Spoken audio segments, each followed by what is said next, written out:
Connery Curious. Saga, The Last Crusade, Who Lived Twice, and the Anderson Tapes. Murder on the Orient Express. You never know what the wheel's gonna spin next. Marnie and a woman of straw, and a wounded man in Africa. We are curious of the filmography of Sir Sean Connery.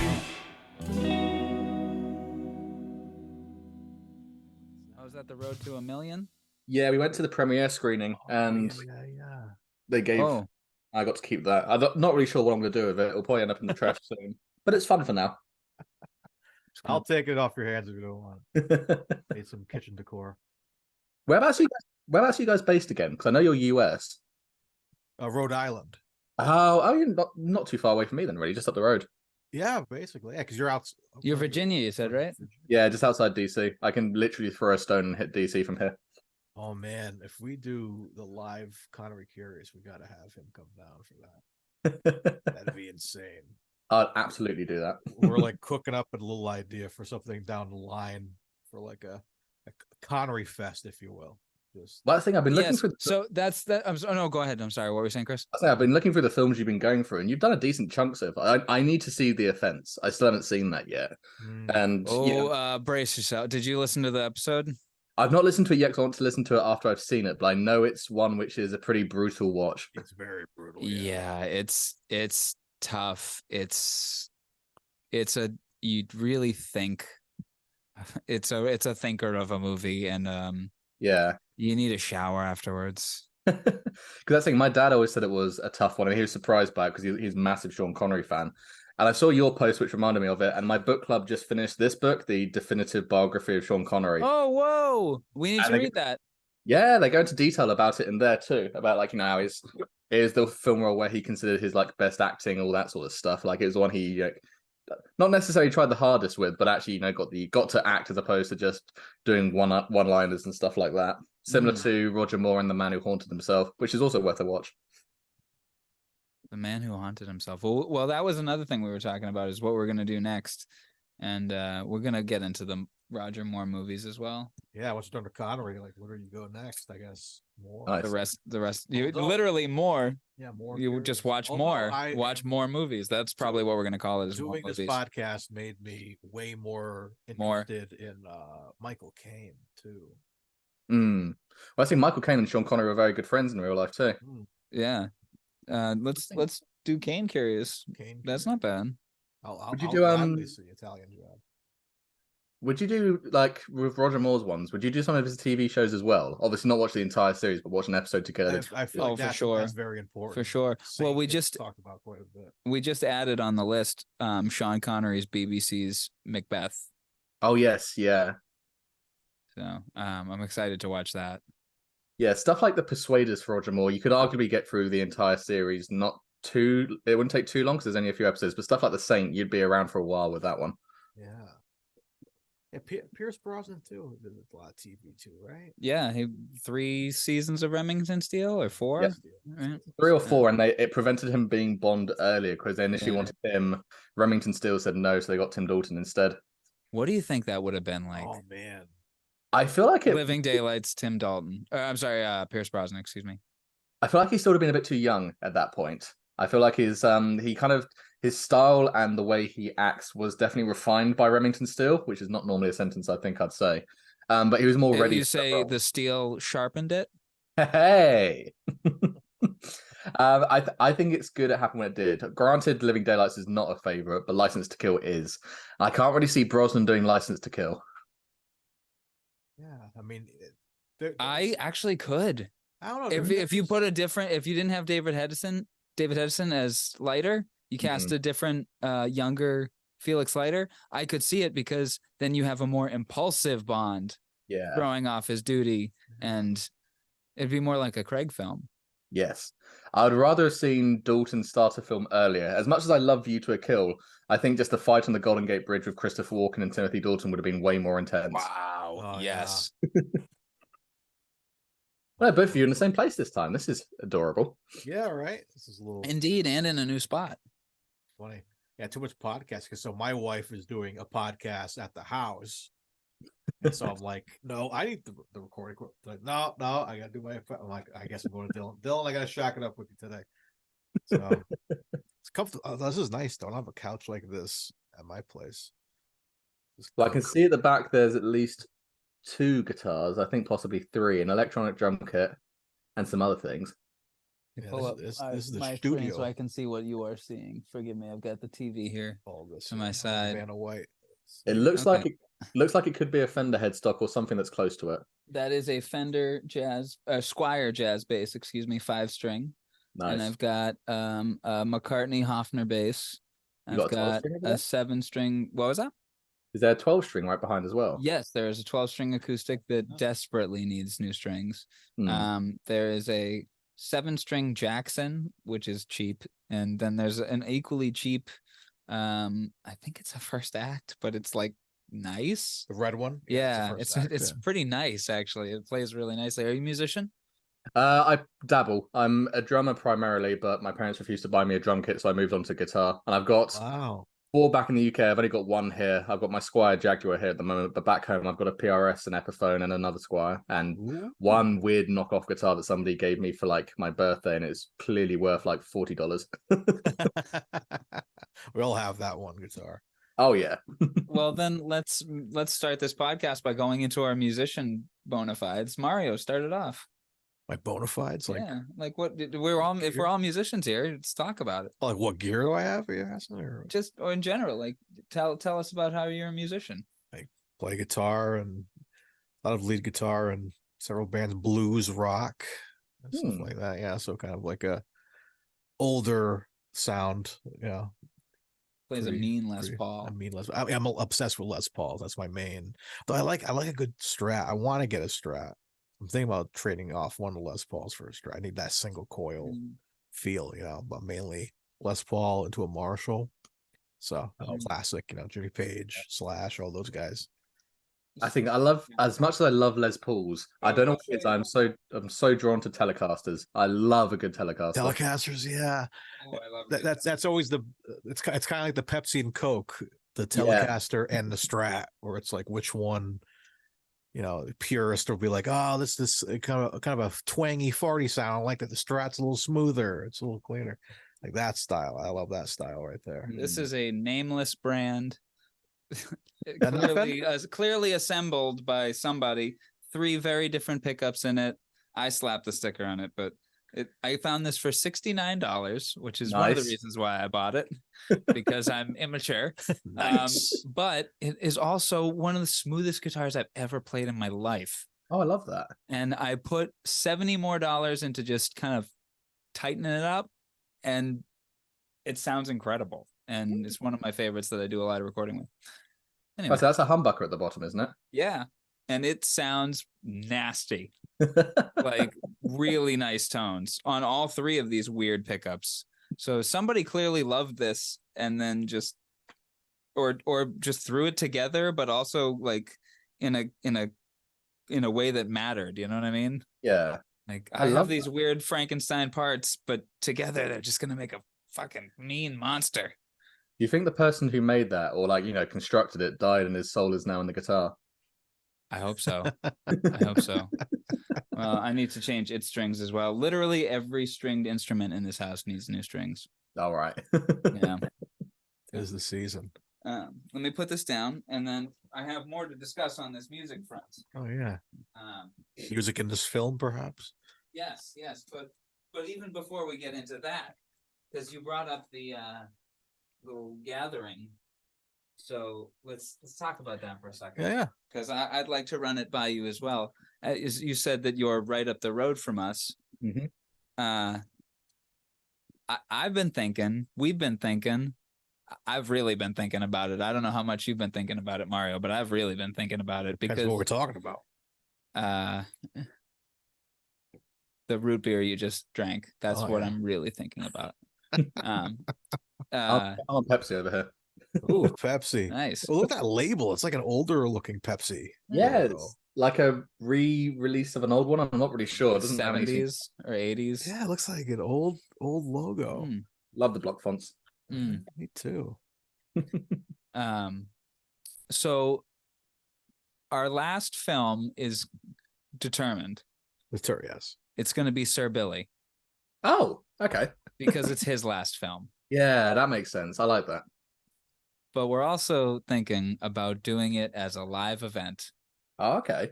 a live screening of the film, and record the podcast live. Oh, I see. Okay, so as we're watching. No, afterwards. Maybe Okay, we all right. watch as a group. It's literally 80 minutes. Oh, So, we just have, Serve drinks. yeah, drinks and food. And You're gonna have to drink to see this movie. yeah, We've yeah. seen small clips of it. Yeah. Like, wow, this is like. I say, Have you ever seen it? wasn't it like 2002 or something? 12. 2012, that was it. And it was Yeah. he was kind of raising money because it's a Scottish-made film, and he wanted to kind of bolster it, didn't he? It was Yeah, like the first. Scottish CGI film. Yeah. And no, I've never seen it. And it shows. It shows. It's really. It's bizarre. Or we I've don't never want to seen it go either. too deep into it because we're dying to see it. Like I don't want to watch a trailer. Like I've only seen a few images and a few like Little clips. Like I've watched the trailer a handful of times. he drives a DB5 in it. Oh, there's so many. Shirley Bassey did a song for this movie. Jesus. Yes. Well, no, I'm sorry. A song was written for this movie, and Shirley Bassey was hired to sing it. Oh no, Give no, me- she knew what she was getting into. Yes, a paycheck. Oh A yeah. very easy paycheck because they did it. There's literally a documentary on how they recorded the song. I've done a little bit of research on this film. It's the equivalent of Phil Collins working on the Tarzan movie.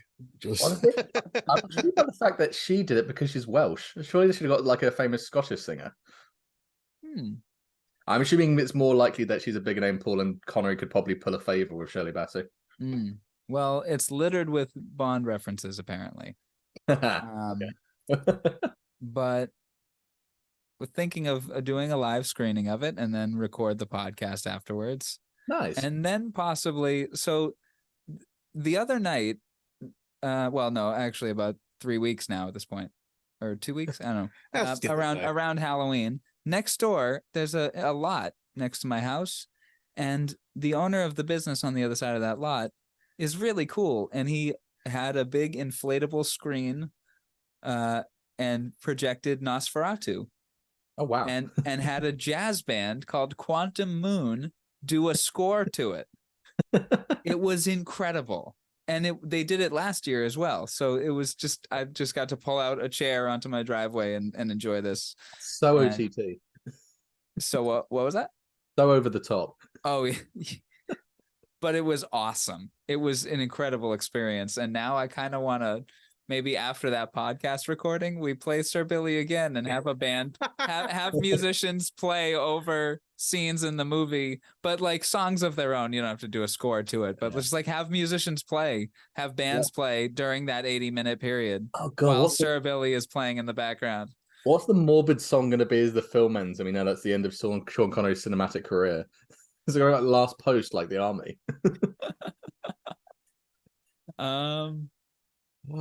Or we could, get everyone that we know that is musicians such as yourself. Maybe we do songs from the filmography, Ooh. like, we play Diamonds Are Forever. We play the theme from Shalico, what other great songs have we encountered on this journey? Do you remember any? I'm about to say, rig up a guitar, electric guitar to make the sound effects from Zardos. Yeah. Oh, well, you found like an album, a concept album, right? For Zardos, like a band made a concept album for that film. Let me find it. And it was like, we listened to a few tracks and we're like, I think it's kind of like one of those like Pink Floyd Wizard of Oz type things where you watch it while playing the album. I'm about to say, I can imagine there's a lot of the Pink Floyd Wizard of Oz stoners being like, dude, you need to see this film and listen to this. And oh, yeah. Play the songs backwards. It is a band called Castle If. I just sent you the link. Oh, that sounds exactly like the sort of brand my brother would listen to. It's just kind of synthesizer. Oh my god, that album art. Yeah. Look at those nicely drawn nips. Imagine somebody flicking through like your CD shelf and seeing that. To quote the Michael Bay Friday the 13th, perfect nipple placement. Imagine that on a vinyl record, though. That's Zardos. I want this on a vinyl record. Maybe I'll buy this. I got given a vinyl record for my birthday, and it's the weirdest, most convoluted thing. There's basically a musical I love called War of the Worlds. Based off the book, which Is of course it? Oh, I Tom- know what you're talking about. Continue. I'm sorry. that one. Yes. Yep. Yeah. Who's the artist? The artist is Jeff Wayne. Yes. And so basically, there's a picture in that which I really love, and it's like because this entire bit has the whole art pullouts and this sort of thing. Like I love that art on the cover. That's so beautiful. There's one picture I particularly love because it's a reference to Dali, and it's when the parson is like holding back the aliens, and it's just over there. Somebody gave me this massive framed picture. Well, my school gave me this massive framed picture for my birthday, and they decided instead of using like an online version, they took the pictures from the in book of the vinyl, laid them out, got them flat, got them professionally framed. I mean, the frame is heavy as hell. And then they were like, and we got this vinyl left. And like they spent God knows how much money on this vinyl anyway, just for a picture to put in the frame. It's the most over the top thing they could have done. But like that sort of whole like concept album stuff, that's like the peak of it for me. And yeah, I need to hang it up somewhere, but I don't know where to put it because it's damn heavy and I rent, so I need to put hooks. It's fine putting up, like Pierce and Roger, this sort of thing. Yeah. But that thing, it's insane. But yeah, my school just decided to do that as opposed to just printing off a picture online and putting it in a $10 Amazon frame. God knows how much they spent on it. Wow. Well, that's very kind of them. It is indeed. I forget when I told them that I liked that picture specifically and I liked that musical, but they got it spot on. Wow. That's awesome. Yeah, it's nice. It's nice working for a private school with 42 kids and parents with more money than sense. Wow. Wow. So you're a teacher? Yes, I am. Yes, I'm a grade 5 and middle school math teacher. Oh, wow. That is awesome. I don't think we knew that. Thank you for your service to our youth. No worries. To be fair, with the kids I work with, I work at a school for children with moderate to severe dyslexia and dyscalculia. So obviously there's quite a few learning differences we have to go through there. But these are all parents who are paying top dollar for their kids to learn in a multi-sensory way. So for example, when I'm teaching volume at the moment, we literally build everything that we measure, and that gives them the understanding, gives them the process. And as we go towards algebra in middle school, that's when we start going towards the more basic formula. But everything is like physical, multi-sensory. Every lesson is hands-on. We hardly write anything. So it's an interesting way to teach. That's incredible. It's good fun. Well, thank you for your service to the youth. It's my pleasure. I'm glad that you guys offered me a job so I can move over here. All right, there you go. Well, so on the subject of you being right up the road, should we have such a live event? Would you be game to come up for such a live event? Absolutely, as long as it's not a school night.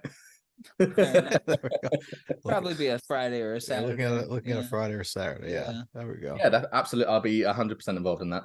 Awesome. Oh heck yeah! There we go. Well, we'd love to see you and maybe jam and absolutely have some fun in person. Indeed. Maybe do a live podcast with you. Yeah, that'd be great fun. Yeah. I've done a few podcasts with people where you do finally meet after a while, and it's amazing how like even though like on this we get our point of view across and stuff like that, normally in person there's way more cracking up, and I think that's because there's like a mild euphoria of like, oh my god, we're in person. So that's one of the reasons why Mario's here tonight. I see. Oh, for all the excitement, yes. Yeah, our energy is way better when we're in the same room together. Yeah. So it's also so much easier to read. I did a podcast for a motorsport website for about 3 years, and it's me, my brother who lived in a different part of England, and a guy in Mexico. And the amount of you go was irritating to me. Oh, it's the worst. Yeah. Especially somebody who used to do radio back in university and was used to fluid movement and literally like directing as you're doing stuff. Then going to awkward pauses and stunts, and knowing that I wasn't editing it and knowing that they'd probably remain in the final cut killed me. I never listened to it.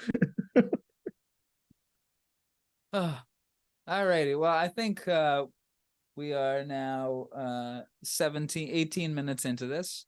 I think maybe we should. Are we recording? Yeah, we're recording. From the very beginning. I don't think I said a word before the recording in progress started. I mean, I knew we were going to have interesting conversation. If there's anything you want me to edit out of that, just tell me.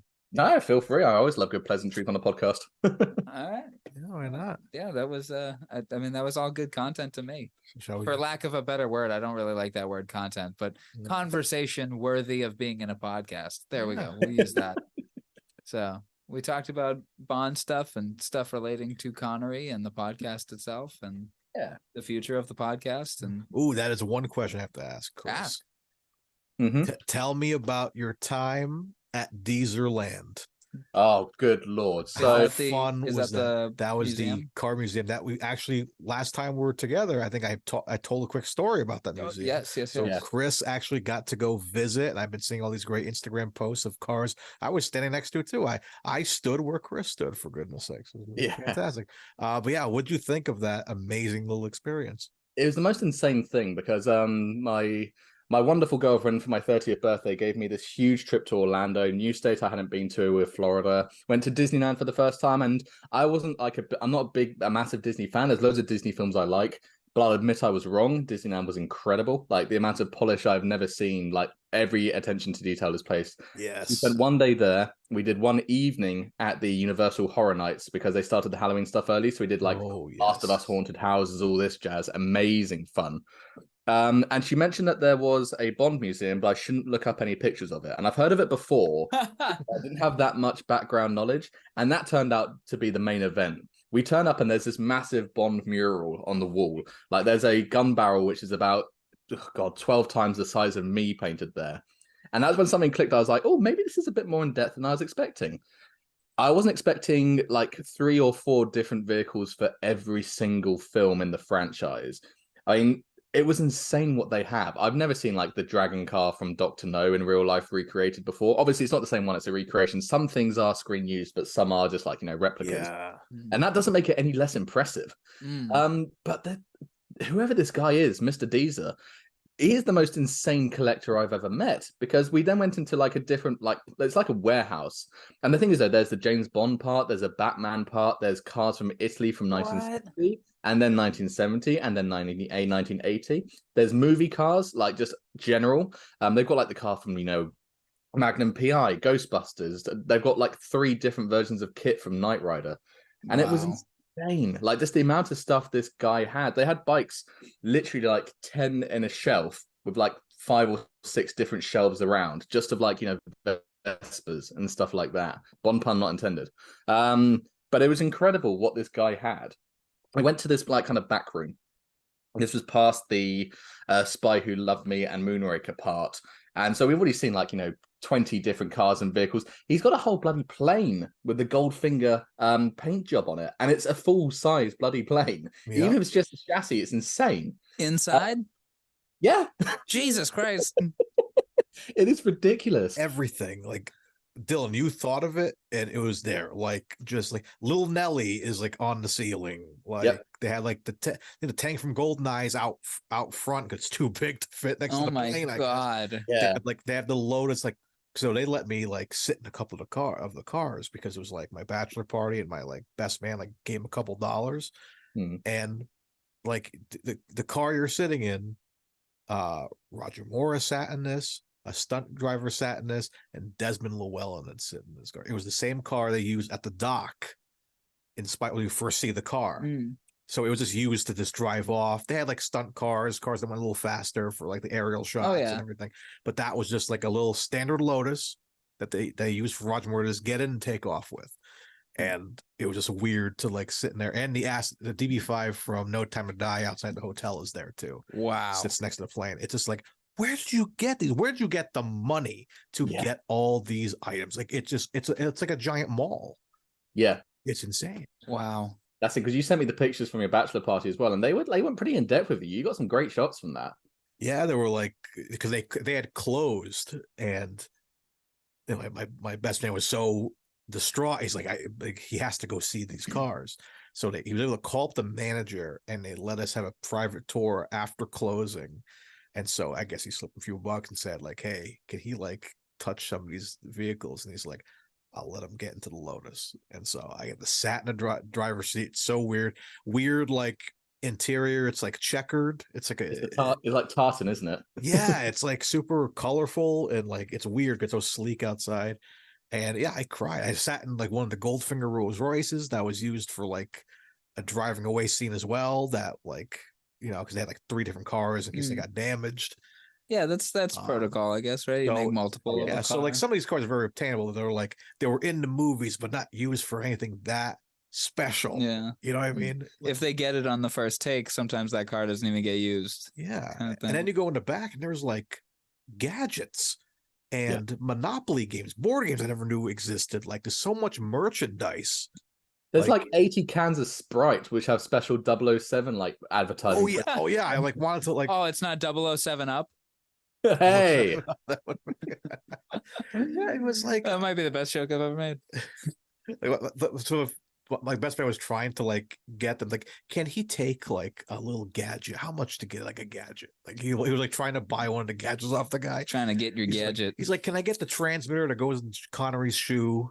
they have that, the little transmitter. Yep. But yeah, so insane. So I'm glad that Chris got to see that. Now we got to get you there to D's. yes, absolutely. Yep. And now that we've mentioned it on the podcast, it's a tax write-off. Yep, there you go. There it is. Well, the thing I find amazing is that like Looks looking like at we're going, boys. I'll meet you there. Looking at all this stuff and the fact he's got like 70 cans of 007 up, some empty, some full. It's like this guy 70. there you go, even better. It's just like this guy is clearly a hoarder, but he just won. Like he's got the hoarder's dream. Like in some of the cars, they even, speaking of Connery, out in the lobby area, they had the car from League of Extraordinary Gentlemen, that like crazy white car. And I'm like, I don't know which car this is. Oh, you haven't seen I've it? never seen this film. Oh, you'll appreciate it later. Have But you like, seen League of Extraordinary Gentlemen? I've seen it, but a very long time ago, and it was during university, so I can't guarantee what I was up to at that time. but yeah, just the most random collection of cars. Like it was insane. It's insane. So, Mr. Deezer, could you please adopt me? I want to be your son. I want to find some way that I can end up in his Mario will. Deezer. I'll be happy. Some way you can what? I want to end up in his will. Look at that. Yeah, look at like Wow. now. That's a trip of a car. I guess that one was like screen used or something. I'm like, where do you like? He must Is go to it- these crazy car auctions. I mean, the Vanquish, one of the V12 Vanquishes from Die Another Day just got auctioned off. That was kind of a story I saw around the Bondverse. I'm like, how much would have that costed? It was like something like 200 million or something. Had the gadgets on it. Oh like my little Lord. shotguns. 200 million, probably 2 million. So it was I don't freaking know, man. It was a lot. The car that you just showed me, was that a camera angle or was it that long? It's a a long six car. wheeler. Yeah. Oh my wheels. Lord. It's huge. It's like a Here's Doug a shot of Dimmadome it. car. Here's a shot of it in film. It looks like kind of like a albino bat car. Whoa. Yeah, look at that. Oh wow, it's on like balls. Yeah. They're basically just big hubcaps. Oh, okay. The thing that's amazing, obviously, this Mr. Deezer, who I know is listening, and please, again, give me one. He's got like, he's obviously a bit of an Anglophile because there's a very niche British TV show that I absolutely love. It's one of my favorite pieces of media. And one of the main characters in it drives a pink Rolls Royce, except in reality, they're puppets. So it's a model Rolls Royce. But he somehow has a life-size version of the car. Like, What? it's insane. And that was the first thing I saw walking, and I was like, holy fucking shit, is that a pink Rolls Royce from the 1960s TV show where they only made it out of plywood? Wow. And I looked at the version he had because they said this was the version that was on Blue Peter, which was a kids' TV show. And if any Brits are listening to this, they'll know what Blue Peter is. It's more important than the Queen/King in our country. Blue Peter. Blue Peter. Oh, That sounds like me after a long Friday night. but it's one of the versions they used on that TV show in which it drove in. And of course, this thing is like, I don't know, 4 tons. So like it's like clearly like buckling the floor as it's driving in the video. And it's mid-60s. So everyone's like, oh, I say, it looks like Lady Penelope's car has turned up. Well, what a jolly good show out, eh, chaps? Hey, jolly good.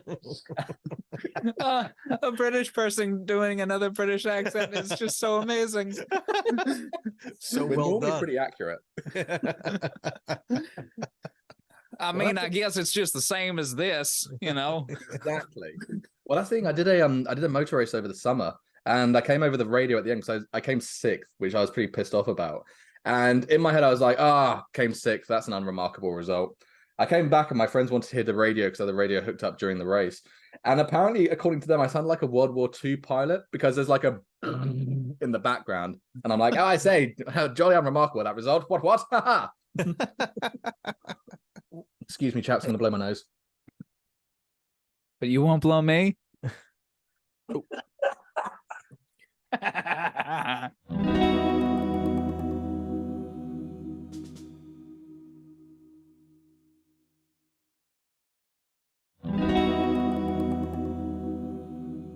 how was your day, dude?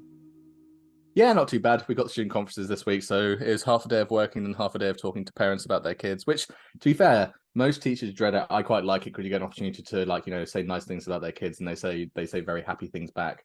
It's interesting because normally with schools I've worked at before, the kids can be shit.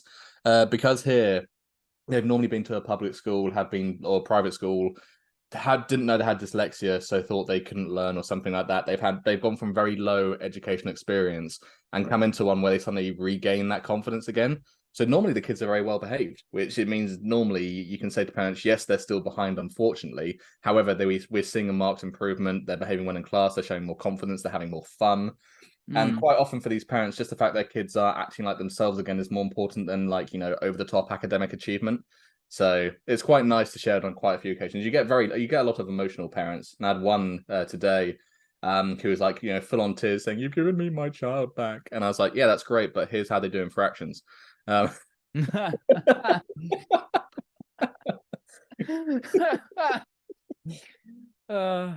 no, it's nice, and I do lots of after school stuff with quite a few of the kids because lots of them are into Minecraft, and I have a mild knowledge of it. So I do a Minecraft club 2 times a week until 7 o'clock in the evenings. Nice. Lots of kids have fun with that. I mean, my university dissertation back in the day is about using Minecraft educationally, so I'm now actually finishing that off, and I'm going to publish a report on it through my school, which will be quite good fun. But yeah, so lots of it is just kids refinding their footing again, which is quite nice. And parents I've talked to are lovely. I've heard of lots of other schools in the USA which aren't as pleasant as the one I go to, so I'm very lucky. Plus, there's only 42 kids between grade 3 and grade 11, so it's a very small school. Wow. Between 3 and 11, you said? Yep. Wow. We go from grade 3 all the way up until high school. I teach math for grade 5 and for middle school, and I also teach high school and middle school photography and media as an elective. Wow. So I get quite a good range of ages. That's awesome. But yeah, it's good fun. Can't complain. A small class size is definitely helpful. My graduating class in high school was 17 kids. I spent the last 5 years prior to moving to the US teaching classes with an average class size of 32, and now my average class size is 5. It's incredible.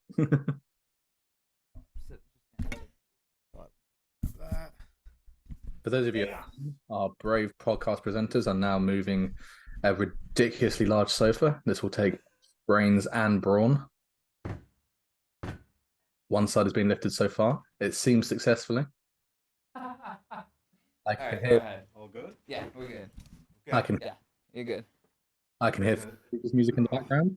There we go. All right. You can hear what music in the background? I can hear Three Stooges music in the background. No, I just it's a futon, and it's an old futon, so it's starting to show some wear and tear. So, and sometimes the angle that it's at, like, can affect the way that it. Anyway, Feng shui thing. It's a feng shui thing. exactly. I'm getting good energy from it. Good. I have great energy. So shall we do the traditional intro? Yeah, I think just like Mission Impossible Dead Reckoning Part 1, the opening credits aren't coming until 28 minutes in. Well, I watched that. Nicole and I watched that the other night, and she loved it. Tremendous movie. Have you seen it? I can't say I have, no. Are you a Mission Impossible fan? I don't mind it. The guy's got a great surname. I'll give him that. What, Cruise? Hunt. Oh. What, Impossible? That was my father. I'm possible. Anyway, so yeah, let's get into it now. Mario Lima. Dylan Titus. And Chris Hunt. I always panic you when get to say your own name. If we had a fourth guest, then you would say each other's names. I always panic because if you say my name quickly, Chris Hunt, it sounds like croissant. And I normally stick to Christopher, but in a panic I default to Chris. Well, Chris Hunt, it's been 6 months. It has been. And you're back here on Connery Curious. Our first guest and our first returning guest. Oh, I'll take both of those titles. I'll put that Right. on my wall somewhere. Right. They fit next to your Roger Moore poster there. Cheers. Cheers. Cheers to that. We're drinking some root beer tonight. It's good to have our first guest also be our first returning guest. It's good to have both of those things. It was nice to have somebody reach out to want to be a guest, and then the fact that he wanted to come back. Of course. Yeah. Well, that's down to the wheel. The wheel picked Ransom. So. Well, you decided that you wanted to do Ransom. Yes. I desperately revisit it. If you didn't do that, it just would have landed on Ransom. Yeah, if I stuck with Hell Drivers or something like that, I'd still be waiting. Well, who knows? Maybe. I mean, do you want Hell Drivers? I've got it here on DVD. Why did I say it like that? Hell Drivers? Hell Drivers. Do you want Hell Drivers? Well, I'll take Hell Drivers. Why not? Alrighty. Well, he's on the list for Hell Drivers. Chris is taking every single movie left on the wheel. Well, clearly he's good with conversation, so it's not a problem with me. So there we go. So we've got 28 minutes in before we had to switch to a second Zoom call. That's how big this interview is. Oh We yeah. need 2 Zooms. But anyways, yes, this is Connery Curious. Each week we get together here and discuss a Connery film in the large filmography of the late great Sir Sean Connery. Today we are doing Ransom with our good pal Chris from Bond Addict. So excited to have you back here, man. British Bond addict. British Bond Addict. Not just Bond addict. Don't forget the British. He's addicted to British He's a Bonds. real Bond fan. He's actually seen Big Ben in person. He met Big Ben. He met Big Ben. He shook his hand. His grandfather is Big Ben. That's how British he is. I'm Little Ben. That's his surname, is Little Ben. We try to forget the black sheep member of the family, which is Medium Ben. No one talks about it. Medium Ben. But anyways, yeah, so this should be fun. Yeah, we were shocked that you picked a non-Bond film for And your... Sideways What? Ben. Thank you, Dylan. Thank you. Thank you for that. But yeah, we were shocked that you picked a non-Bond fan for your next film. What was the reason for that? Non-Bond film. Non-Bond film. Do you have a history with this movie? I think I've done podcasts where I've talked about, Connery films quite a bit, and given the choice, he's got such like an impressive filmography. And Ransom was one that I don't know that anybody I know has ever seen. I mean, obviously it's Ransom in the UK, it's known as The Terrorist in the US, and it was released slightly later. But this was a film I just picked up. There was a great company called Network back in the UK, and they specialized in just like 60s and 70s British TV, film, all that sort of stuff. And normally on, a day I get a paycheck, I'd go onto that website, just pick a DVD I thought was interesting and buy it. And they had this big grand release of Ransom starring Sean Connery and Ian McShane. And I was like, I've never heard of this. I'm a Bond fan. I like Sean Connery. I'll go and pick it up. And they did this big Blu-ray release. I picked it up, watched the film. And it was just one of those things of circumstance. And I don't know anybody else who's ever seen this film. I don't think it's because I don't think it's a bad film. And I don't think it's because it's like, perceived as a bad film. I just think it's a very niche one. It's just one that was kind of low budget in a way, kind of its own little thing. And it's somewhat kind of fallen into obscurity. So I just love the opportunity to talk about it, seeing as how much I like it. Yeah, absolutely. Yeah, it did kind of have a almost made for television feel where it's like it was very low budget. I mean, yeah, some plain stuff seemed like a little high budget there, but yeah, and it's interesting because Connery does shine in it, but not all the time. It's like a lot of other when he comes out of the supporting- shower, he's very shiny. He's very shiny. But yeah, just like some of the supporting cast, you're like got to give them their flowers, and then you keep getting you're reminded this is a Connery film because you kind of he's in the foreground, but like only towards the end. I feel like we see him or away from him a lot in this movie too. He's as much a player in this movie as anybody else. He's not the star of this movie. Yeah, not at all. It's just like might be top booking, name wise. Because this is what year again? This is 74 in Britain, 75 in the US. 75. Yeah, so this is like pretty peak Connery. This is legendary status Connery. So of course they're gonna top book him, of course, in this film. But yeah, it was a tremendous surprise. I'm very excited to talk about this. Sure. Same. This was a very pleasant surprise. I quite enjoyed this film, and I'm thank you. We were gonna watch it anyway, obviously, but thank you for recommending it to us because it got me excited to watch it. Oh, good. Yeah, no, it's one of those ones again. It's just kind of fallen to the wayside, and I think it's just because it's very much a film of its time, but it hasn't aged badly.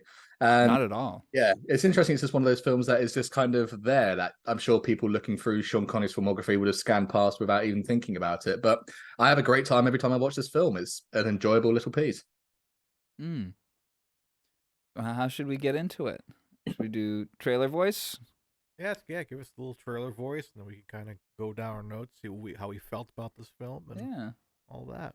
Oh, I also wanted to ask you, as Chris, kind of a selfish question, but what's your history with Connery Curious? My history of Connery Curious is that back during one of the deepest, darkest periods of my life, I was searching for the light, and it came to me in the form of a wonderful podcast hosted by two very handsome men. I thought you were setting it up for a real depression story. Like, damn. Like, because I know how good a podcast can be during a real time of depression. So you were setting me up there. No, it's just one of those things. There's been lots of random people who I never would have ever encountered had it not been for Instagram. And Connery Curious, I remember, I think either I followed you guys first or you followed me first. It's one of the two. It's either one. And I don't know what it was. I just loved the idea of, instead of being, because most of the stuff I follow is like Bond related stuff specifically, just like sitting down and deciding to go through the entire, Connery filmography. I was like, that's great. I need to, keep up to date with this because there's so much stuff I need to see, like, The Offense, which you guys reviewed very recently for Halloween. And there's other films that I know that aren't on my radar. Like, I'm sure there's another Ransom out there somewhere that I know I'd thoroughly enjoy that I haven't seen yet. And I think I shot you guys a message and I was like, hey, I'll give you a 20 if you let me on your show. And we're still waiting for that 20. Yeah, we still did not get that 20. Now it's 40. Ah, shit. After Hell Drivers is going to be 60. At that point, it'll be 75 with interest. Yeah. Oh, I see. But yeah, no, I think we struck up a conversation, and you guys, we were talking about, doing the Bond film of some kind, and you said you might be thinking of some guest stars, and I figured I'd put my name down for Dr. No, and that just happened to be the first Bond film that came up. Right? Yeah, that was poetic. We're kind of glad that was the first one to kind of go. And we had a few episodes already with people that wanted, some episodes with guests already, and yours was the first one to come up as an episode with a guest. So. Well, it's the thing as well, because you've also covered films, because my dad is a massive Connery fan, and not a fan of Sean Connery, just a fan of the films he's in. He's always said it's a weird thing. When Roger Moore died, he felt like there's kind of like a sad Roger Moore-shaped hole. When Connery went, he was more sad about, every time I watch the films, it's more sad. So he's got an interesting relationship with it. But films like Murder on the Orient Express, which I think you covered right before I did. 10 out of 10. That film has been on in the background more times than I can count. Oh, it's so cozy. Yeah. Such a cozy film. I think I might watch it at Christmas. It seems like kind of a Christmassy film, doesn't it? I'd watch it every day over the Branagh one. I still have not watched the Branagh one. You said you liked it. Yeah. I liked it, but it was very Kenneth Branagh-ish. And if you're familiar with his work, he can be indulgent. I just love the very muscular Victor Frankenstein. Yeah. He's great as Othello. I'd recommend that. Oh, of course. He's a Shakespeare guy. Yeah, he wasn't Othello, he was Iago. Him as Othello would be a terrible casting choice. But yeah, so I'd recommend that as well. But yeah, it's just stuff like that. Murder on the Orient Express, odd things he's turned up in here and there. Granted, obviously the Indiana Jones films were always around when I was a kid, all that sort of jazz. And it's interesting how many different things Connery has popped up in. So going into depth with that, because I've talked about Goldfinger, I've talked about Thunderball, I've talked about Majesties. This will be the only time I can guarantee I'm on a podcast talking about Ransom. So that's kind of why I shifted in that angle. Who knows? You might make a career out of being the guy that goes on to podcasts to talk about the film Ransom. The Ransomatons? They'll probably think I'm about the Mel Gibson film, and they'll get really upset. Well, you'll have to cover it eventually. Mm-hmm. It'll be the one you just toss away. Just talk about it for a little bit. Yeah, it's fine. And then on back to talking about this film. Get the British crack addict to do it or something.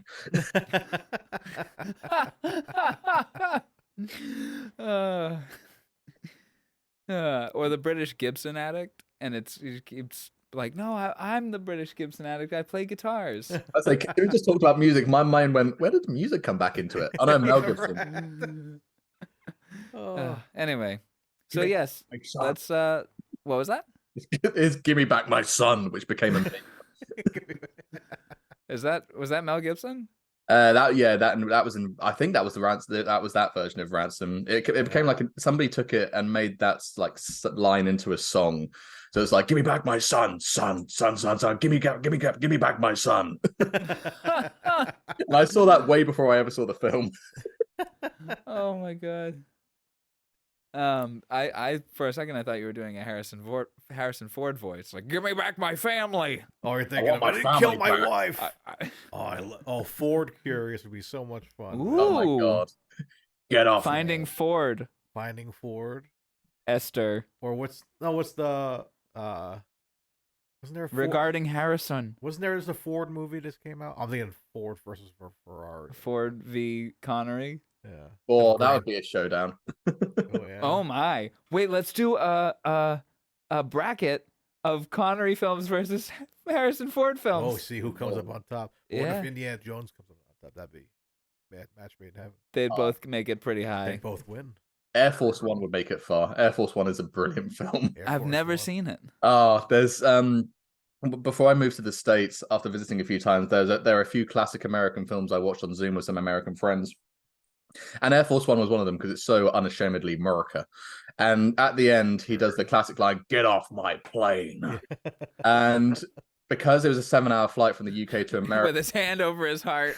pretty much, yeah. And I think in the background here, like, like as the guy is pushed off the plane, the eagle flies by Poops on him. while he's falling. and that's the thing. When I went to the States, we made me and my friends made a playlist called "Get Off My Plane List." I listened to, and there's all songs like "Born in the USA," which is a positive song about America. Which is not a positive song about America. It's like that, then followed by Team America. Oh, I love that movie. Oh yeah, as someone who's into the puppet shows that it was inspired by, I'm all about that.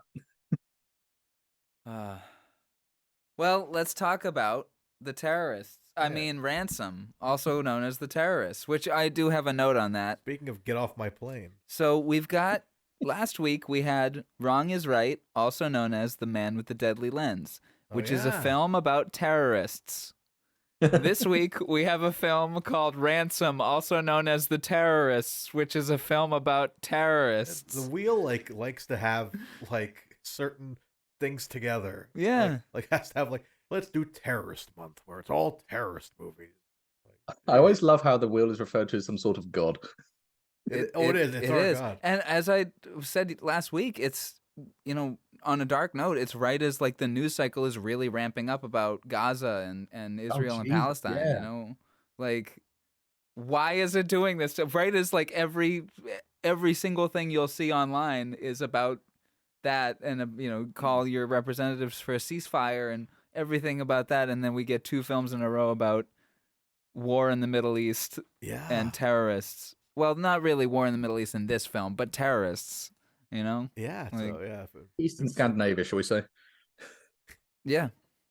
The wheel hears all. So. Yeah. Nice. So what's it gonna give us next week? Oh, should we make predictions now? Yeah. Make some predictions. What's your prediction?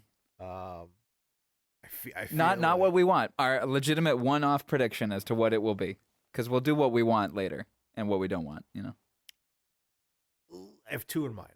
Okay. It's either going to be Darby O'Gill and Little People, or Diamonds Are Forever. Okay.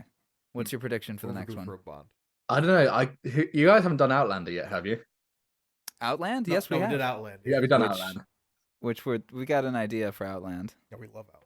We might. That's what I need to see. I think you're right. Something along the lines of Diamonds Are Forever, Thunderball. When it comes into mass weapons. That's all we have left is Diamonds, Thunderball, and Never Say Never again. Yeah. 3 more.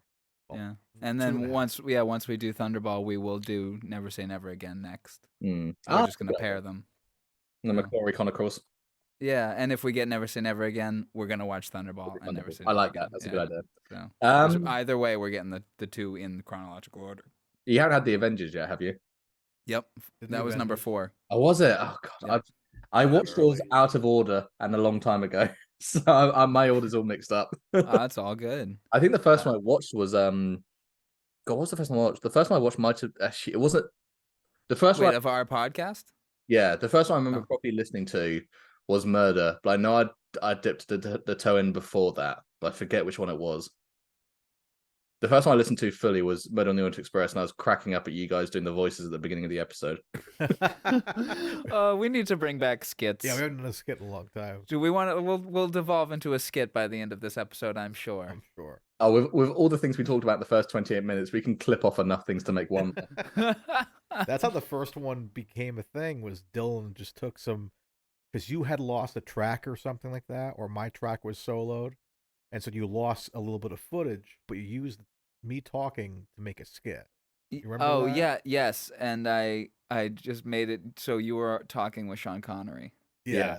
and then the Murder on the Orient Express one, you were like, should we pretend that we're on a train? Yeah. And I'm like, oh yeah, we're at the station. How about that? Yeah, Yeah, we just got off the train. We had the ambient sound of like being on a Yes. train the entire. I did all the episode. all the sound effects. Yeah, just had it running the entire time. It's the sort of thing in my head when I was listening to that. I was thinking of like the Canadians from South Park where the heads are going up and down as they're talking. Well, now I'm going to animate that. Yeah, we've been wanting to animate that for a while, like the whole thing with. And then because then we our get onto grand- the plane our train. grand finale when we was it Dragonheart? No, Yeah. it was. So we get to the plane train. So we get on the plane, which is we get off the train, which then we get onto a plane. Yeah, the Dragonheart and then, crossover. and then we murder or something. Yes, our waiter gets the murdered. waiter gets murdered. And then we have to prove our innocence by going to the cave of the dragon. yes, Makes perfect sense. it worked. Yeah, we'll so have to bring it back. I can animate this. Yeah. So Patreon, chip in, and Yeah. I can animate this. You'll For be able to see this. $500. No. But anyways, I've got 40 of that covered. Yeah, right. There you go. Chris is It'll gonna- be out soon then. Chris is supporting the GoFundMe. Be next week. But anyways, yeah. So I guess let's get into this movie. shall Yeah. we? Yeah. I want to read like the I'll do first the trailer new voice. trailer voice, and we'll get into our notey notes because I am very excited to talk about this.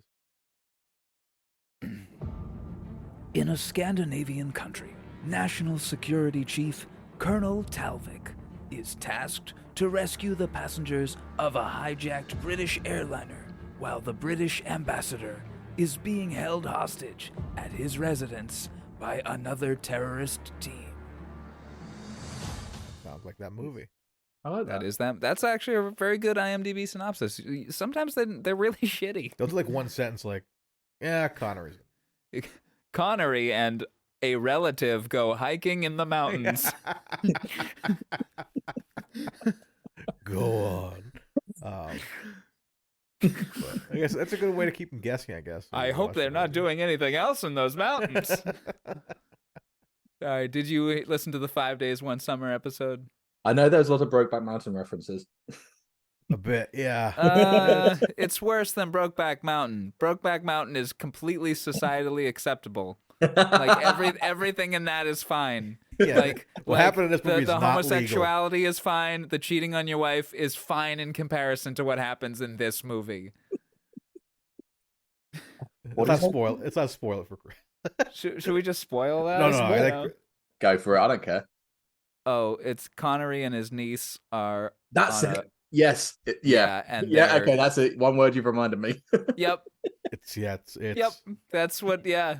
That's what you think it is, it's exactly what you think it is. and it's not fun. It's not a bad movie, but It's just weird. It's weird. because you like we've established a bit of a connection with Connery where it's like we feel like he's like a part of our family, Oh Jesus Christ! I wonder where you're going with that. and we and when you see him doing shit like that, you're like, come on, Uncle I Connery. tell you what, Connery, Uncle Connery, Uncle Sean. Uncle Sean. Uncle Sean. Well, that's the thing. Connery should be beating himself up in the previous offense thing. Then it should be Connery on Connery, based on the Connery from Offense and the Connery from that film. Oh yeah, they're both terrible. Oh my God.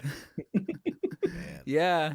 Replace Ian Bannon with his character in 5 Days, One Summer. I would love that. Yeah, The Offense is a much better film than 5 Days, One Summer. Mm. Yeah. Okay, but today we're talking about Ransom, also known as The Terrorist. Okay. Where do we? Let's go to the Wikipedia. Let's do our That's a little normal. cheeky. I titled my notes "Ransom." Nice.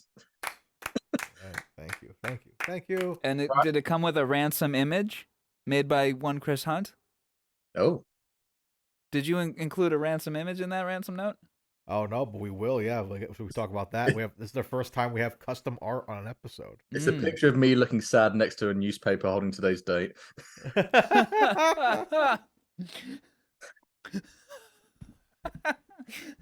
And one of your thumbs is missing. Yeah, no, it's I don't really know why I messaged saying, "Hey, I want to make a poster for this." I'm so glad I did it. It's turned out so well with you guys. It's been great fun making that picture. I mean, We are so honored that you wanted to do that. well, that's the thing because the Blu-ray I've got, it has that picture on the disc, and it always struck me when I first bought the DVD, like, this looks damn cool.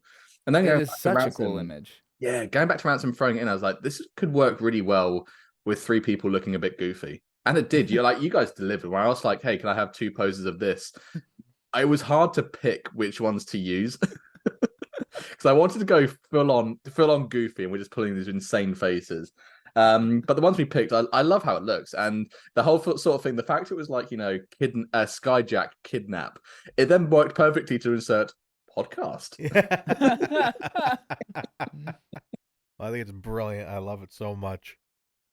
Yes, thank you so much for doing that. Anytime, it's great fun to do, and yeah, I'm looking forward to whacking up on the Instagram, collaborating with you guys on it. Absolutely. All right, so I'll get into the Wikipedia here. What do we say? Let's do it. Let's do the. Go. All righty.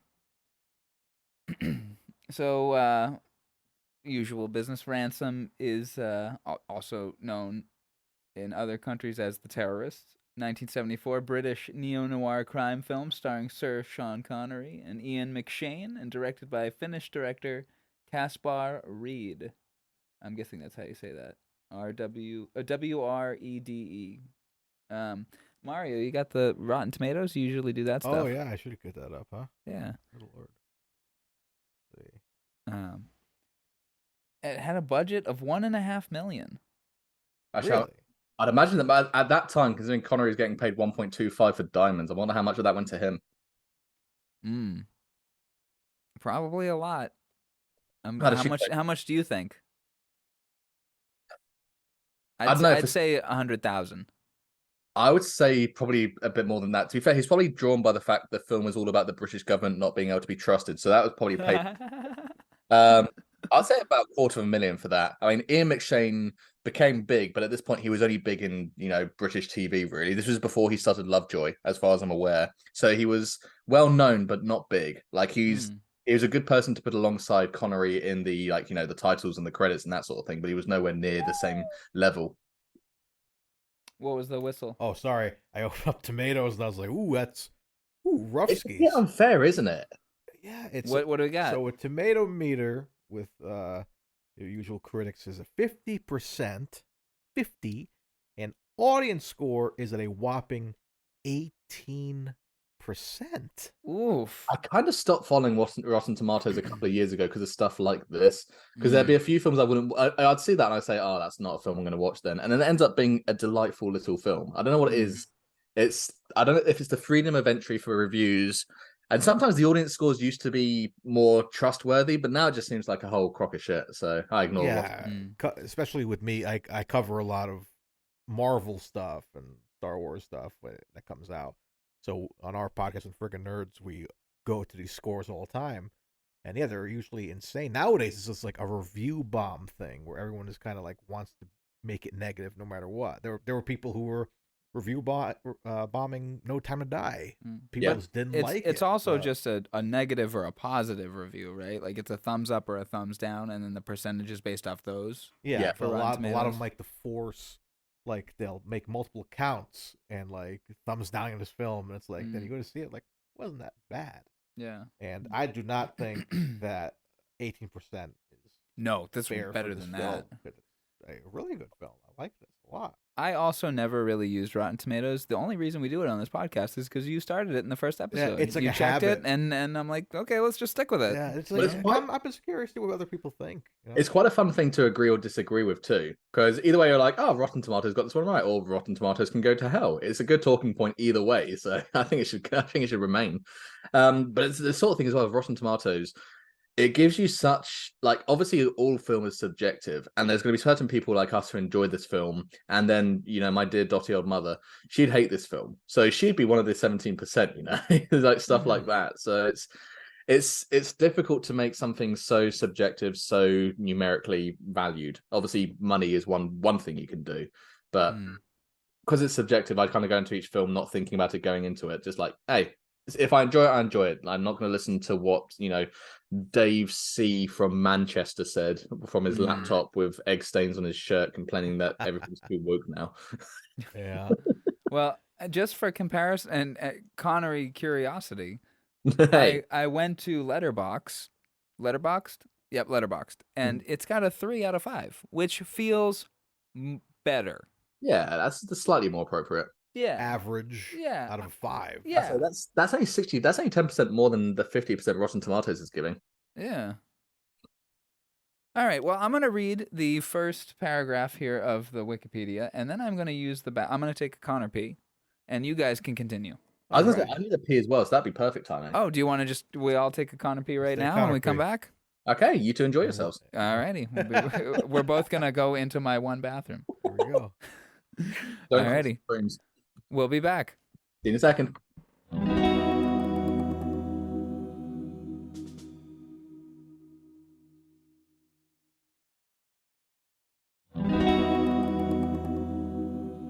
What you munching on? Banana bread.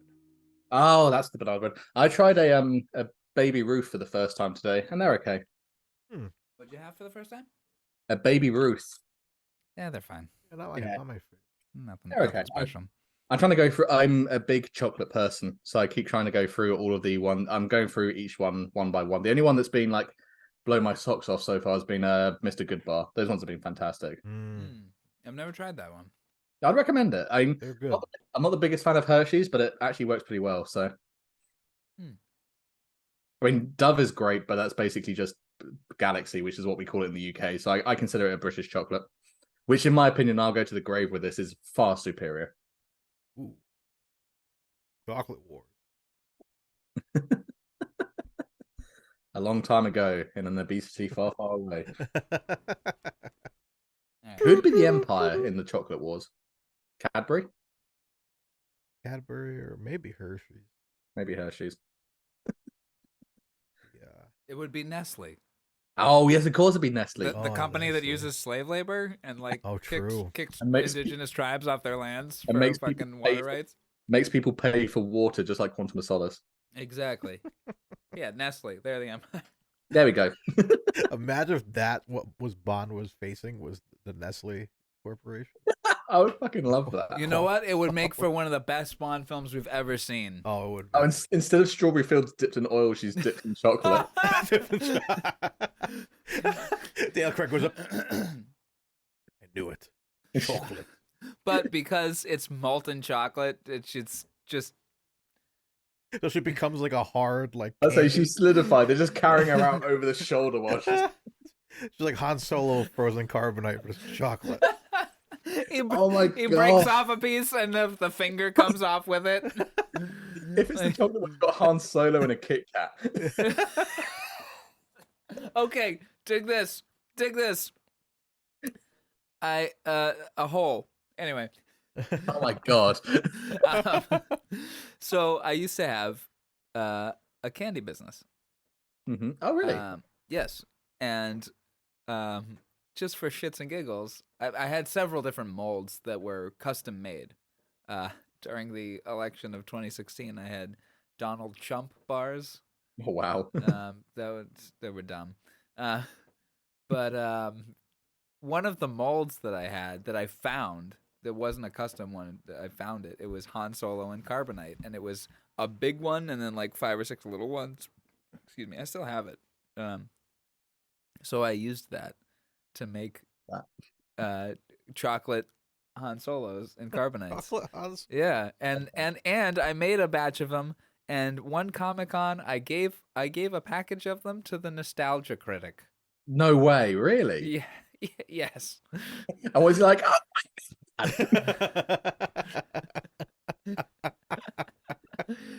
He never made another video the same way again. He was more mellow in his videos. Yeah, whatever. Yeah, it was well. I'm not watching. They were infused, and I told them as such. I Mm. said these have cannabis in them. Ah, I see. Yeah. Hey guys, They were I'm low dose, super low dose. I'm the nostalgia critic. I remember it, so you don't have to. What? Huh? Who am I? Oh, I'm so tired. Why am I wearing this tie? Oh, tired. Man, we are very good at getting sidetracked. Exactly. All right, let's go on to the Wikipedia here. All right, the Wikipedia for Ransom. A small group of terrorists have seized the British ambassador to the fictitious country of... Wait, what? It just says it's a fictitious country in Scandinavia. Wait, all right, hold on. I'm going to share my screen with you. Oh, okay.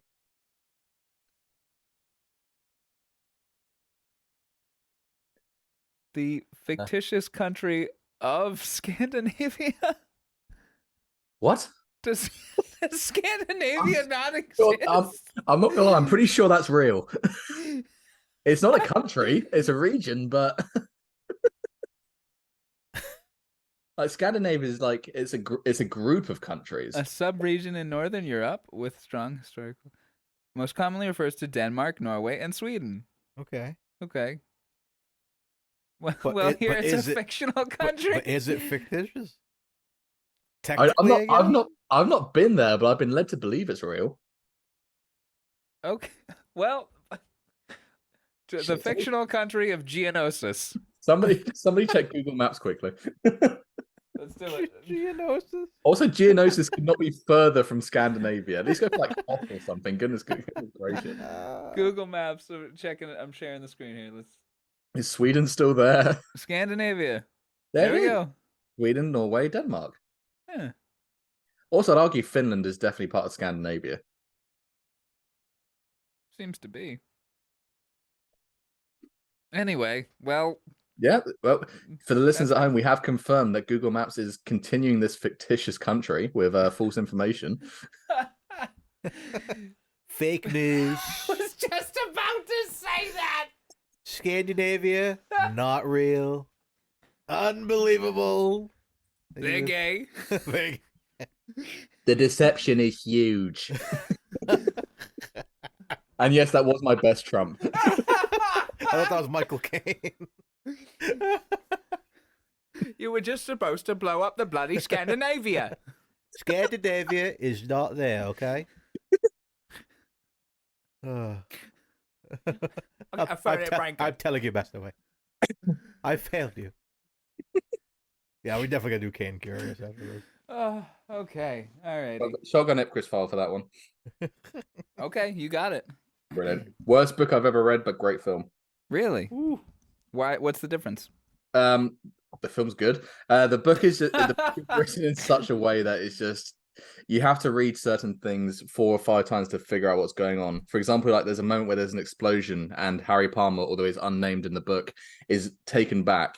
And instead of saying there was an explosion and Harry Palmer was thrown back, it says he was walking towards the car, but then he found himself on his back, confused and dazed, whilst the car crashed. And it's like, what the fuck? Say there was an explosion. What the hell are you doing? You pretentious piece of shit. Well, I mean, I guess that's a good experience of how it would be like if you were actually in an explosion and close to one. Well, it's a good experience of wanting what it's like to be dyslexic. I didn't understand what the fuck was going on.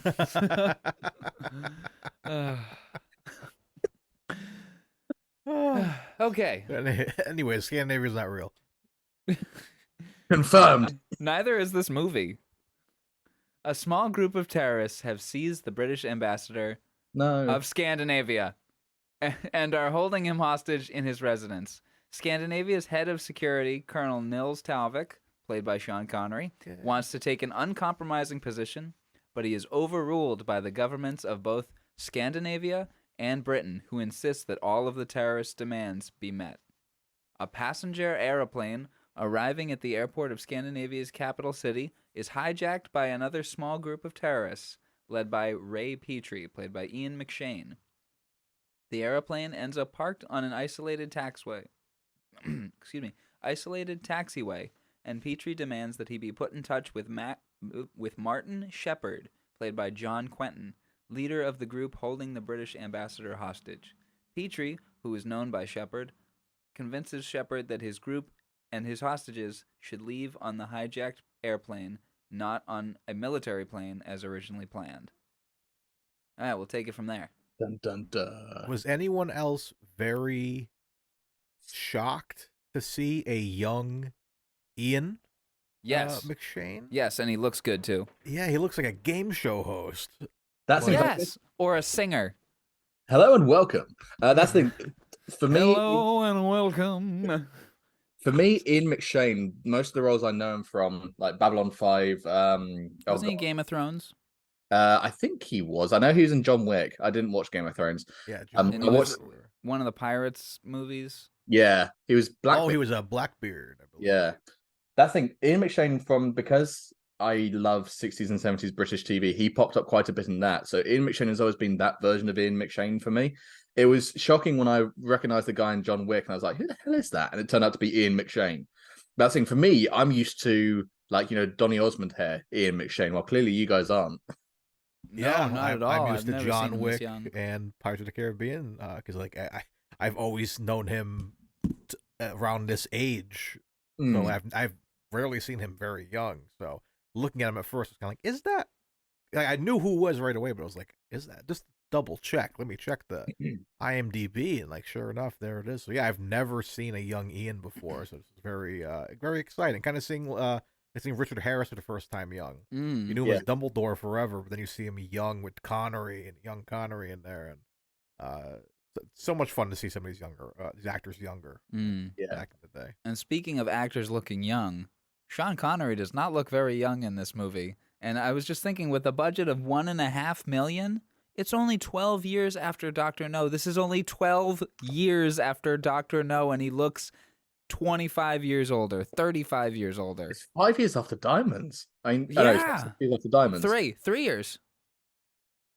Oh, 71. shit, yes, it was. So I was thinking you only know twice. Yeah.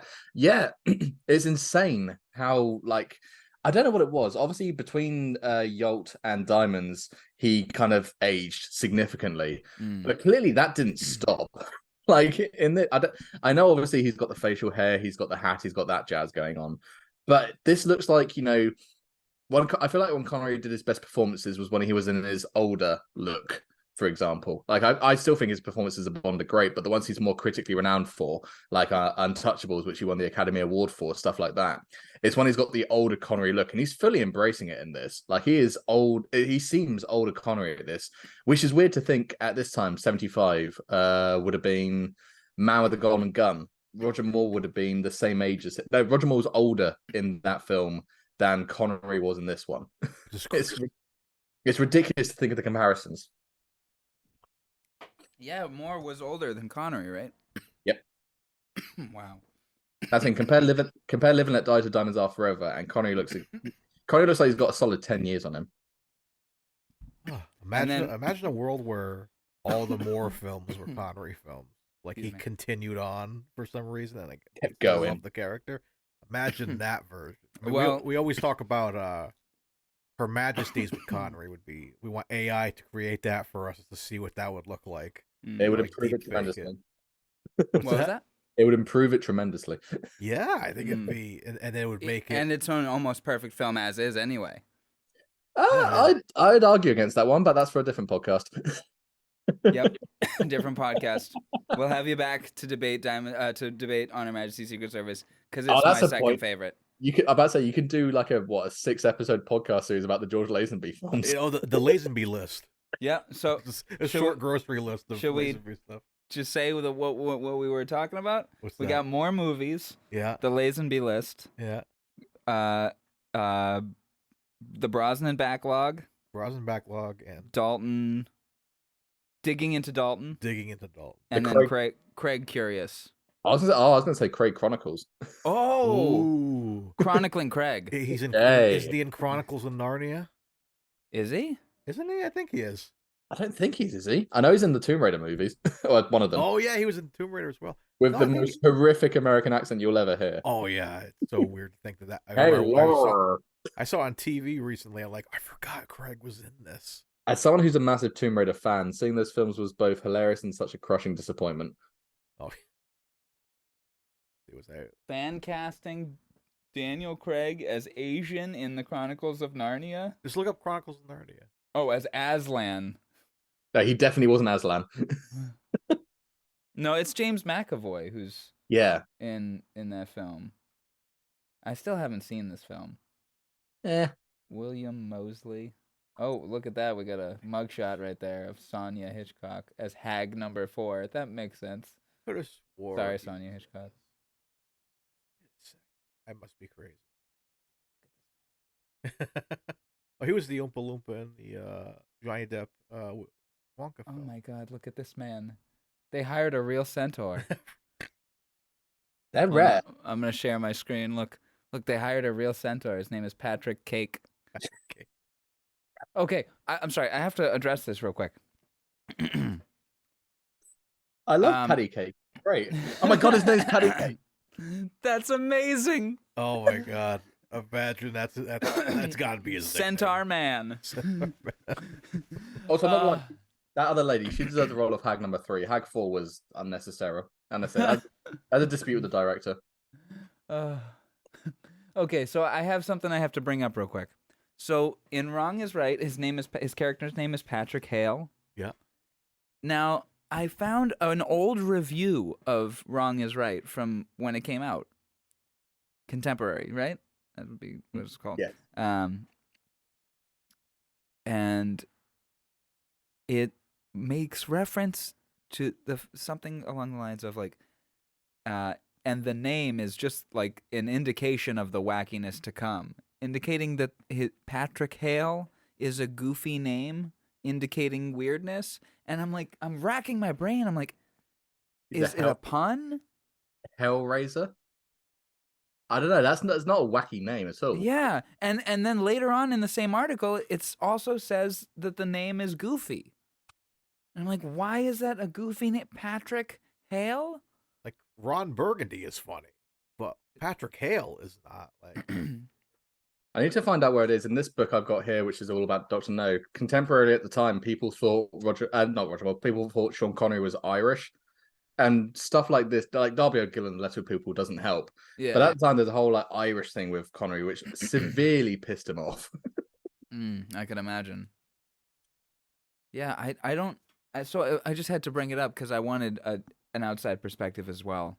But it doesn't. From a Brit perspective, I can't see Patrick Hale. No, I don't get that. Pat Hale. Yeah. Yeah, it doesn't. It's anyway. So I just had to. It was. There's one something I had to listener bring putting up. out their hair, screaming what the pun is. Exactly. If you know it, ConneryCurious@gmail.com or on our social Instagram. media at ConneryCurious pod on Instagram or just you can find us. It's real easy. Connery.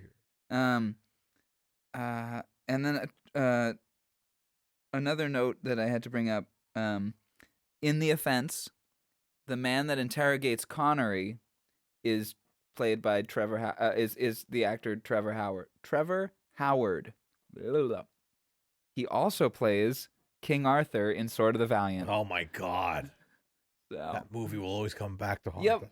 us. Always. so yeah. Anyway, We always find a way to it's like the 7 Degrees of Kevin Bacon. Oh yes, yeah. It's like we always find a way to connect that movie. In 7 some Degrees of the way. Green Knight. Uh, Okay, so let's start with our notes. What do you got for notes, folks?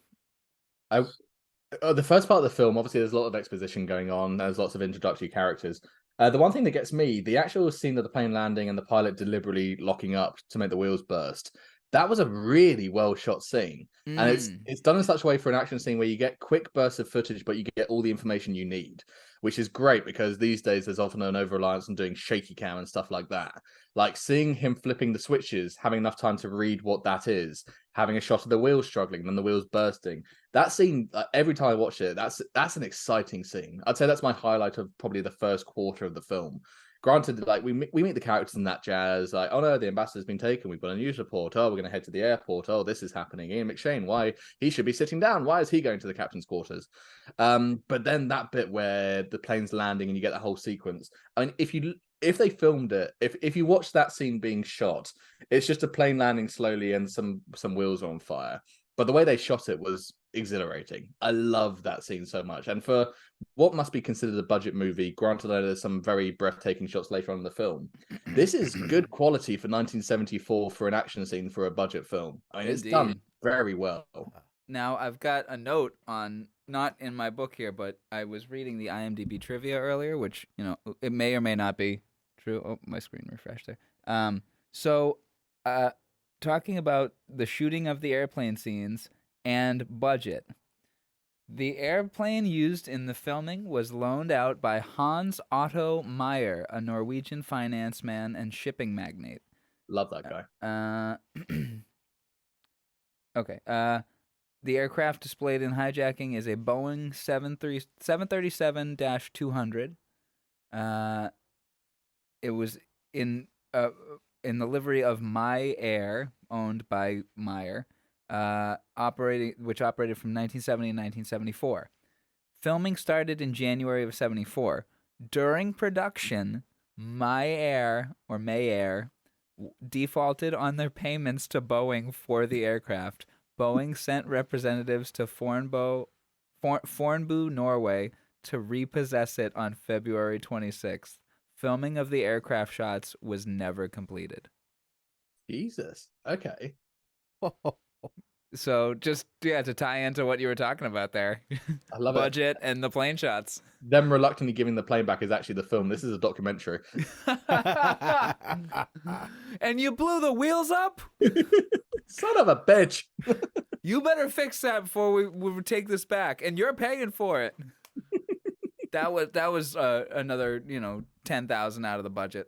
Oh, absolutely. I think I can only assume the wheels must have been miniatures, because I know at the time miniature filming was kind of the way to go for stuff like this, and things like Thunderbirds, TV series like that, they'd perfected it.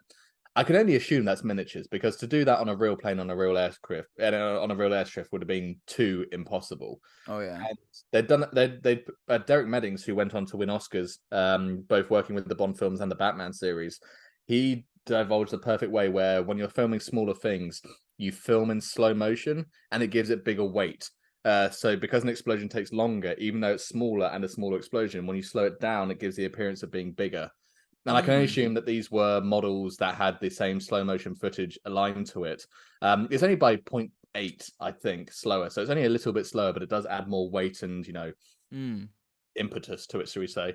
But I can only assume that's models because there's no way they'd film that properly using a plane. But the fact I'm discussing it means it does a good job of making me believe it's real. Right. There's some very good footage of planes flying and just impressive shots of just a plane functioning, flying and landing and taking off, and that little chase between the two, the tracking of the two small planes. Yeah, there's one shot in the film and it's my favorite. I love a smash zoom. That's one of my favorite camera techniques. I just love how dramatic. If it's done well. Yeah, when the larger plane takes off and it smash zooms onto the smaller plane behind it, that is such a good shot. Like honestly, I remember seeing that and being like watching it for the first time, pausing, rewinding, taking a video of that and sending it to my dad going, oh my God, look at this smash zoom. I was very drunk, but I still thought it was. I'm smash zoomed. Zoom smashed. Yeah, let's have a drink. We're getting zoom smashed. We're getting zoom smashed right now. Yeah. Let's fire up these joints. Oh yeah, right. We should. One thing I'll say about as action packed and impressive as those shots were with the plane, man, the actors surrounding that scene are just so calm in their delivery. The pilots and the guys in the tower are paraphrasing, but it's It's like 7-1, whatever. Your tires are on fire. There's smoke coming out of your tires. Like, Wilco. My favorite band is Wilco. Wilco.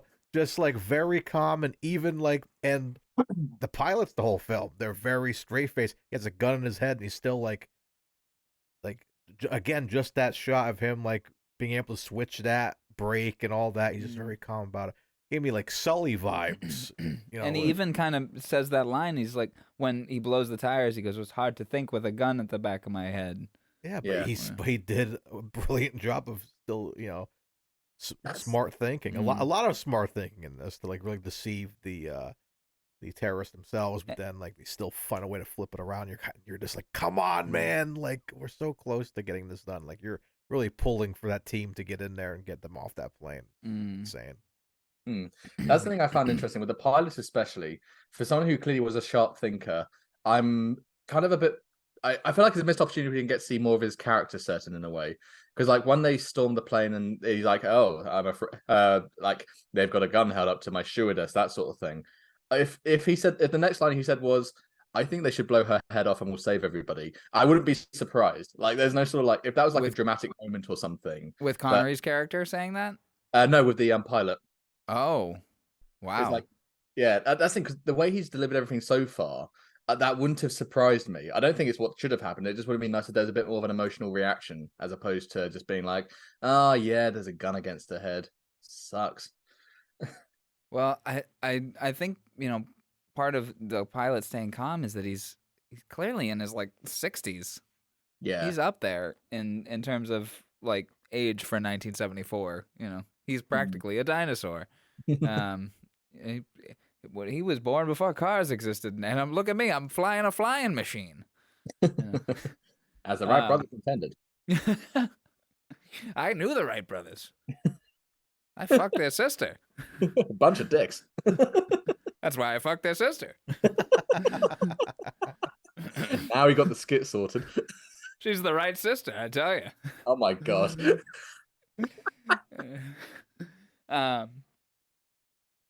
But yeah, that was one of my reads of it. Like, wow, he's clearly he's seen enough. He's probably feared for his life just dropping out of the sky on any given day. He's probably handling this okay. Yeah, like he's probably terrified, but he's handling it well. Yeah, it's nice to see like when it's if it's the pilot stuff and he was as calm as he was, that makes sense. When it comes to like more a gun being held against somebody's head, that's when I would have expected the emotional response thing. But he just seems calm the entire way through, which, granted, that's not a note against him, and it's also kind of the same way Connery acts in this film. Like he's a very calm, collected character throughout most of this. Very passive. Yeah, like active but passive. He's like actively forming a plan, but passively just. Well, whatever. Ignoring the radio. Like yeah. My first note is that this is our second film starting with an explosion before the titles. Can anyone remember what our first was? Goldfinger? Well, yeah, okay. Well, then this is our third. Sorry to let you down. Look at you. That's clever. Okay. Well, then this is our third. I was thinking Molly Maguire's. Oh, because true. they both start with like a few, or like one to a couple of long shots in silence. Focus on a door. Explosion. So. Yeah. Anyway, or focus on a thing. You know what I mean, and then explosion. This is also, I can't even remember how many, but this is another score from Jerry Goldsmith. Yep. Oh, I love the music. Did you guys get a bit of a Bond vibe? Like a little bit of Thunderball I kept hearing in the notes, kind of like da da da da da, somewhat like that. I found it was kind of Bondish when it wasn't the action scenes. The action scenes had its very own sharp, like kind of shrill theme. When it was the more like pensive moments, that's when I got the Bond stuff coming in. Yeah. Well, it led me to write, because I was really enjoying the score as well, which we'll discuss. But was anybody else gushing for Goldsmith? Or are you guys more horny for Horner? I'd be more gushing for Goldsmith. Or you know, are you more like unzipping for Zimmer? You know, like Unzipping for Zimmer. or pulling your willy out for Williams. You know. I'm possibly blowing for Barry. Ooh, Blown for Barry. Well done. Ah, very nice, very nice. Are you doing anal for Arnold? Oh Jesus Christ! Alrighty. What the hell is it going to be for Zimmerman? Is it Bob Zimmerman? Like Bob Dylan? Or No, it's Hans Zimmer? Hans. Oh, that's why I said unzipping for Zimmer. Oh, sorry, I missed that. Are you unzipping for I was Zimmer too and pulling busy- out your willy for Williams? I was too busy using all of my brain for blowing for Barry. Oh, you would be using all of your brain for that. Okay, my next note is we first get Sean Connery at 7:14. That's when we first see him. Mm-hmm. I didn't recount his first line. Me. Yeah, I had 7:14 as well. Yeah, I forgot what it was too. Oh, wait, no, his first line is, wait, what about the servants? Yep. That's his first line. Oh, Yeah. how about that dramatic zoom on his face? You remember that dramatic zoom in that scene? Oh yes, yeah. It just like really cuts through the crowd. There's a couple of dramatic zooms that happen in this. When he gets out of the shower too. Same kind of no music to it, but just like establishes you to like hang on that last line he says in that scene. Yeah. And like I'm like, just as a student of film, it's kind of like impressive, smooth zoom. Yeah. Like it looks good. It's setting off your snap zoom fetish. Snap- Well, that's the thing. Did you guys also notice at the beginning, you know, when he goes into the house and he gets held up by gunpoint? Did you notice what gun he was getting held up by? Was it a PPK? Yes. Oh my Yeah, god. I noticed that as well. Yeah. I don't recognize guns very well, so like I only recognize one. just a PPK. Yeah, that and the one Brosnan gets in Tomorrow Never Dies, which is the wolf something. I'd notice it if it was like, oh, isn't that gun like Jango Fett's gun? That would be impressive if they suddenly whipped out Han Solo's blaster for that. Which is, I believe, is a repurposed like Nazi It's like a an little old- German I think it's a Luger. Yeah, it's Yeah. an old pistol, and they put some little goofy stuff on it, a little telescope and stuff. Mm. Killer. My next note on that note. Yes, I've got my is- discount PPK here, so I can. Oh, look how cool! I can I love He it. stole that from Deezer's. Yeah. Oh, absolutely. Yeah. Beautiful. And the bright orange tip really sells it. It's Is so that you an can bring it actual, like, safely into your school. Is that actually like licensed 007 like pistol? No, but it's licensed Walther. It's actually got Walther written on the side here. Oh, so Walter wow. actually makes Yeah, like it's an like, airsoft gun, so it's got the whole sort of like clicking mechanisms, proper reloading stuff. Oh wow. Oh So man, you I can kind put of little want beads one in now. Sorry. You can put the little BBs in it. Yes, I do, and I regularly shoot stuff around my house because I live by myself and no one can control what I'm doing. I'm an adult, goddammit. I'll do what I want. I kind of want one of those now. They're not bad. This one was like what, $30? I mean, it's pretty decent. And yeah, I do go like. So, I do that. I have a replica. It's like a 3D printed. A friend of mine made it for me. Got it for me on Etsy of the golden gun. yes. It has the little fancy stand like in the movie. So Can you take it apart? It's just like you can take the front out of it. Oh. They sell a model on 007.com that you can actually take apart and stuff. But every once in a while, I kind of walk around like it's my fun house, just like I see my wife on the bed and I just gotta put the gun in her face and rub it against her chin. She's like, "Please leave me alone." Jesus Christ, of all the scenes to recreate from that film, you chose.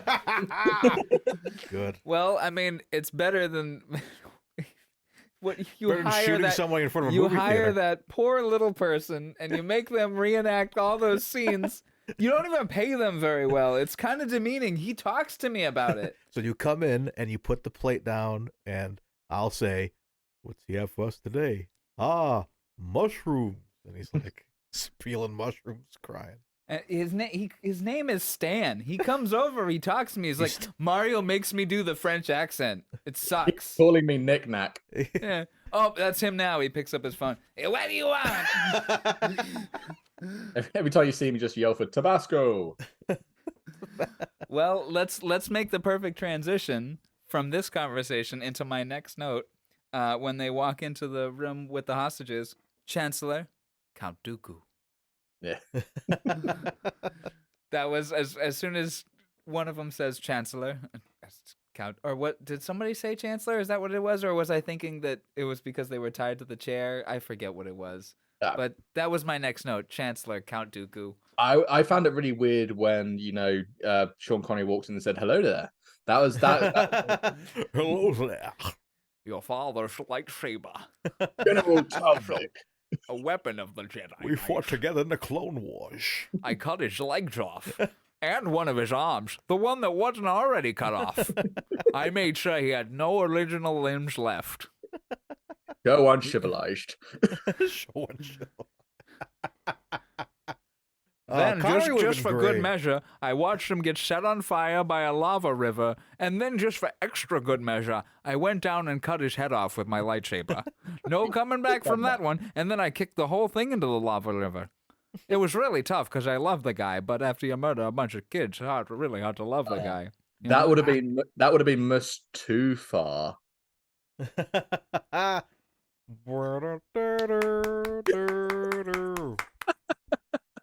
Dude, that joke was fire. And that's what triggers the theme song.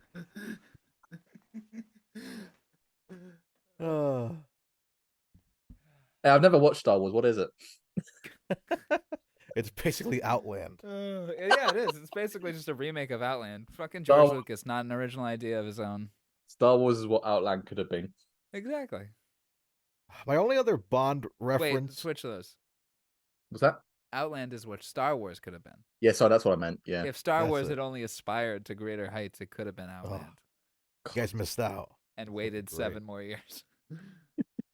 Yeah, the only other Bond related thing, like when you see the printing of like Tara's face, and it kind of looks like a puzzle. Yeah. Well, it kind of is because remember it's kind of cut out. Yeah, the opening title is when the director's title is gone. That's when the bottom of that face comes in. It just reminded me. It's kind of unrelated, but like the scene from, is that that's For Your Eyes Only when. Oh yeah, the computer that the Q, him and Q are putting together the face. They get most of it done, and then it cuts to nighttime, and they've been there still for working on it. 19 hours. I like when he's fixing the nose, like it's a nose, Q, not a banana.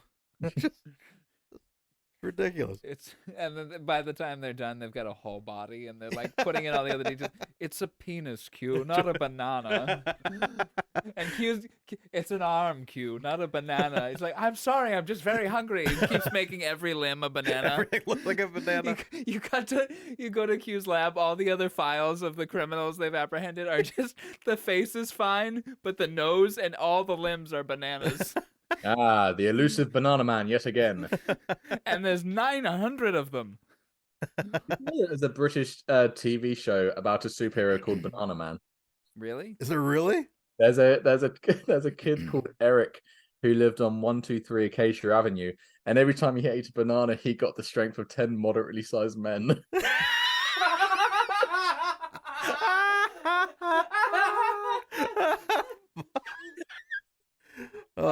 But no, look it up after this. Banana Man is a legit series, and you can find it on YouTube, listeners. Oh my god! Oh man, Chris must have crapped his pants when he saw the Incredible Hulk TV show. He's like, "Wait a second." Oh my god! He's like 15 moderately sized men. I gotta Connor P. You guys continue. Okay. Oh my god. I'm not gonna lie, of my bingo card of things happening this evening, fucking Banana Man wasn't up there. Banana. Oh my goodness. Let's see. Let's talk a bit about some of Connery's looks in this. I think he has some really smart wardrobe here.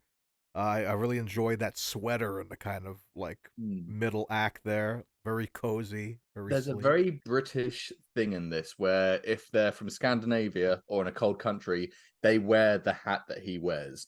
That was like the biggest stereotype we had of like Northern Europe at that time. And it follows it. But like he looks great in that hat. I mean, I'd never wear one. Don't think anybody else ever would.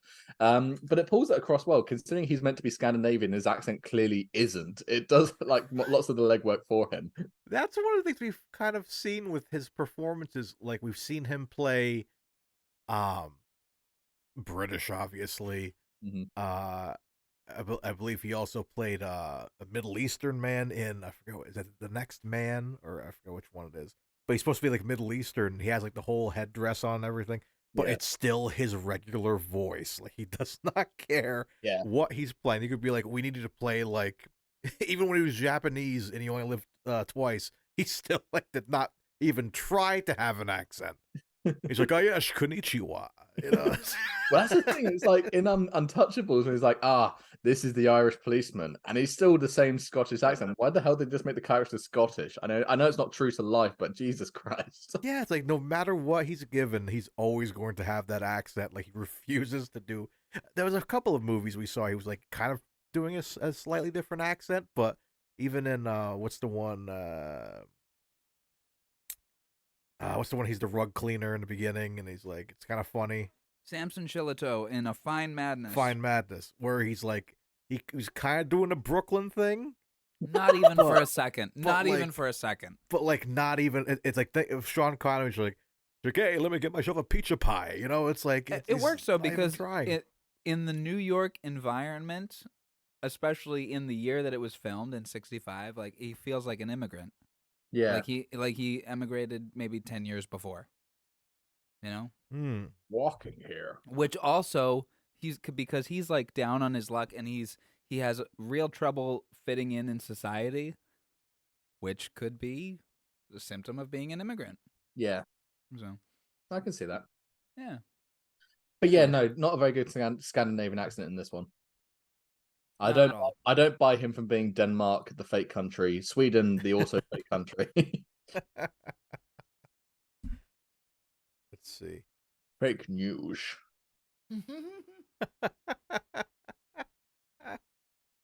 Let's see. What else do you have for? We're just kind of discussing his looks in this, his like kind of Yeah. outfits. It's Well, he has a good winter look, and I was saying that the hat he wears, that's like the British stereotype of Northern Europe at that time. Like if like, oh, they're from Northern Europe, they wear this hat. There you go, done. Character building's been set. Done. Well, speaking of people's looks, my next note is Jim Henson terrorist. One of the terrorists on the plane looks like Jim Henson. Oh yeah, he does. He's got like that moderately long, shaggy hair and the beard and the kind of long face, you know? So, also, I'm sorry. Real quick, right as I was walking back into this room, I made a mention to the Mission Impossible series earlier, and you said you had not seen it, but you're a fan of the guy's name. And I said, Cruise? And you said, no, Hunt. And I just got it. Oh my god. which means that it would have made the comedy so perfect if right after you said that I said why. Hunt for the answer. Look for it. As I say, as a guy whose name's initials are C Hunt, I'm just looking for any positive thing about that. Chunt? There was a time at school. This is back in secondary school. It should be middle school for you guys. We were like doing an ICT lesson, and I said What's ICT? In informational communicative technologies. What's that? Computers. Okay. And we had to log in with our new email. What's that? The big screens that make information. And I had to type. I had to type in my email, and my email was chunt. So I typed in chunt, and my teacher was like, "Why are you writing that sort of thing? What's wrong with you?" And I'm like, "It's my name."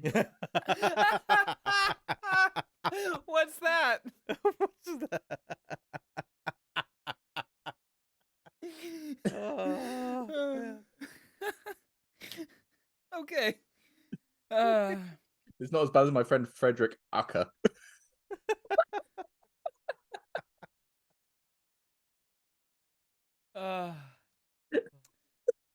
Alrighty. Oh wait, there's a film we're talking about. oh yeah, what is that film? They've got a flight plan to Cuba. Nice. So, if we hadn't already gotten it, it would be fitting if our wheel landed on Cuba next, Yeah, because they're making a flight plan to Cuba. That's where that plane is going. There's no political disturbance in Cuba at the moment, so I think you guys are okay. Ooh, maybe we should go and write it off. Ooh. Write write off the whole trip. Well, there's a movie called Cuba. It's legit. I swear. We gotta go to Africa for good men. Yeah, exactly. And we're good men, so We're good yeah, it's. When did you fitting. guys? I know you guys did The Man Who Would Be King. Was that when? That was our first episode. Was that when Liz died? Oh my God, when did she die? September 9th. No, September 8th, 2022. No, we would have recorded that episode probably in October or November. Ah, close enough. men. I feel like we talked about that. We made a reference, like, man, the next Bond film be his Majesty. Hmm. The first time Bond is not serving. Well, the book that came out on His Majesty's Secret Service is the only piece of Bond media that's been made not during Queen Elizabeth's reign. Or on His Majesty's, right? Yeah, Charlie Yeah. Higson wrote a book in kind of celebration of the God, what the hell do you call it? Coronation. There you go. Did you read it? Wow. I have read it. I've got a signed copy by the author. Oh wow. Wow. Is it good? Yeah, I'd recommend it. There's one chapter which is completely unnecessary, but the rest of it's just a fun jaunt. The guy who wrote it wrote the Young Bond series, which I thoroughly enjoy anyway, like Alex Rider, but with Bond. It's a fun little book. I'd recommend it. Okay. Cool. I have a note here that they keep cutting to hostages not moving. I don't remember what that note means. I think they may have just. Well, if you're referring to, like, all those passengers, man, like, again, if you thought the pilot was straight faced, some of these hostages are just like, they're still reading magazines. They've stolen a plane full of mannequins. It's like, I gotta pay this. I guess if I go pass the time by, so let's just read this article. Yeah. I mean, to be fair, if it's like hour 4 in this hostage situation, the fear's going to wear off. Yeah. The fact that, like, nobody groaned when Petrie is, like, basically, like, telling them, like, he's not saying there's a bomb or anything. He's just saying, oh, There's a so delay and there's no a delay, one blah groans. blah, and, like, so we're gonna have to keep you here for a couple hours, and everyone's like, oh, Okay. okay. I didn't finish this book anyway. Like, I can't stand being, like, in a plane when we've landed for more than 10 minutes. Oh, I know. The first thing I do is fucking I throw stand the up. I'm seatbelt like, off and jump get up. me out of I'm here. gonna kill everyone to get off this plane. Well, Yeah, maybe trying that was the old guy who tackles him. Maybe that was his like prerogative. he was the one guy. He's like, I gotta get out of here. I've got a connecting flight. I can't shit on a plane. So that I don't care about terrorists. It's That's what he shitting on said a when we threw him plane. back in there. I stay in there and shit like a normal person. Talking about the audience, the audience. Sorry, talking about the passengers. You guys have seen the film Airplane, right? Yes. Of course. You know where she starts like playing with the guitar and everyone kind of looks in really happy. When the pilot like peeks around the corner, I got so many vibes of that. The moment where he peeks around, and I half expected to cut back to like Ian McShane with a guitar singing to a dying child. Okay, you know what? I'm gonna cut scenes of Airplane into this movie. Oh, yeah, if we could. And also, Thanks the Wheel, our last film, had Leslie Nielsen yeah. in Oh, 1982, which is now when he's a comedic actor post Airplane in 1980. Wow. The wheel of curiosity Another knows all. connection. It knows all. It's our omniscient. God. All right. Omniscient? What? I really like that smash cut between like no, there's no more heroes, and then it cuts right to national hero Nils Talvik. That was nice. The music to the plane chase Mm. Ooh, is yeah. really nice. Yes. Jerry Goldsmith is really shining at that part. And I really like how it hard cuts to silence. just randomly hard cuts to silence once it cuts back to the airport. It's kind of weird. I feel like Goldsmith's music kind of reflected the weather in this film, like because it's kind of like it's Ooh. quite a bit of it's harsh and sharp. And obviously, when you see the clips of the plane in the airport, it's Oslo, I think they filmed that, like surrounded by all the snow and stuff. I don't know why the two worked in tandem for me very well, and I'm not sure if it was intentional, but I feel like it's a sign tonight. I kind of agree with that, though. I was getting a feeling that the music reflected the technology, like when it was big tanks and trucks, the music was like sharp metallic stabs. Yeah, You know what I mean? Because the military was coming in to fuck shit up. yeah. That's a point. There's some great little plot lines in this. Like the whole like hidden observer plot line. I thought that was fantastic. I really liked that. That was so tense. Sending that one man out to sneak in had me on edge. Yeah. Oh, Like when the guy comes up and catches him. No, it was like, come on, we were so close to getting out of Close. there. I was like, come on. And then, same thing again, where it's like after the brilliant, like I'm skipping ahead, but after that brilliant, like, tunnel switcheroo, Yeah. Italian Job-esque thing where they block off and a copy of that the was other. so fun. And then we cut to like, he's pointing a gun at the stewardess, and then Connery's like, my men will back down. Kidding me, man. Like, what else can they do? Are they just gonna let this plane explode? Like, what's gonna happen? And we get that crazy realization with the tape recorder where Connery's figured it all out. He's like Batman. He's like just figured everything out by just one word, like triggered. He's like, wait a second, and then like goes back, and then boom, there we are at the finale. Well, that's the last paragraph of the Wikipedia, so should we just get into that? Just get Yeah, this let's, free let's reign. just read that so we can just talk about everything. Talvik and his group of military commandos make several attempts to thwart the terrorist plans, but nothing seems to work out for them. At the last minute, Talvik figures out that the terrorists on the airplane are actually British secret operatives intent on capturing Martin Shepard, and that the British officials have been misleading the Scandinavian authorities and undermining Talvik's efforts to capture the two terrorist groups. He boards the airplane alone just before it is to take off, precipitating a shootout between the two groups that leaves both Shepard and Petrie dead.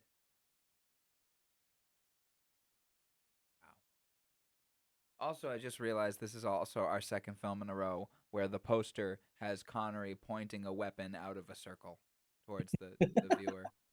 Yeah, right. They were very cheeky in the last one with Bond-esque. The wrong is right poster. Also, He was pointing the camera. Oh, so good. Talking about Bond references, I also appreciate that all the terrorists have Omega Seamaster. Omega Speedmaster watches. I had that in there too. I was like, when he's like, showing it Speedmasters. off, like I know the exact watch, man. It's like I'm an Omega purist. What's up? Oh yes. I love the idea he just wanted to brag about his watch. He's like, hey, check this out. Also, there's a bomb, but it's an Omega. Check it. Do you think there were actually bombs in there now that we know the twist? No. No, I don't think so either. Yeah, I also appreciate that when he's Connery has the watch in his hand and he goes to like, that's the last shot of the film, Pulls the pin out. and part of me want to be like, at the 7th minute, like a 007 Goldfinger moment of like, when it Just like the last bomb. film, just in time. Yeah, they two bombs disarmed. Look at that. Well, and in both the films, there's not actually bombs.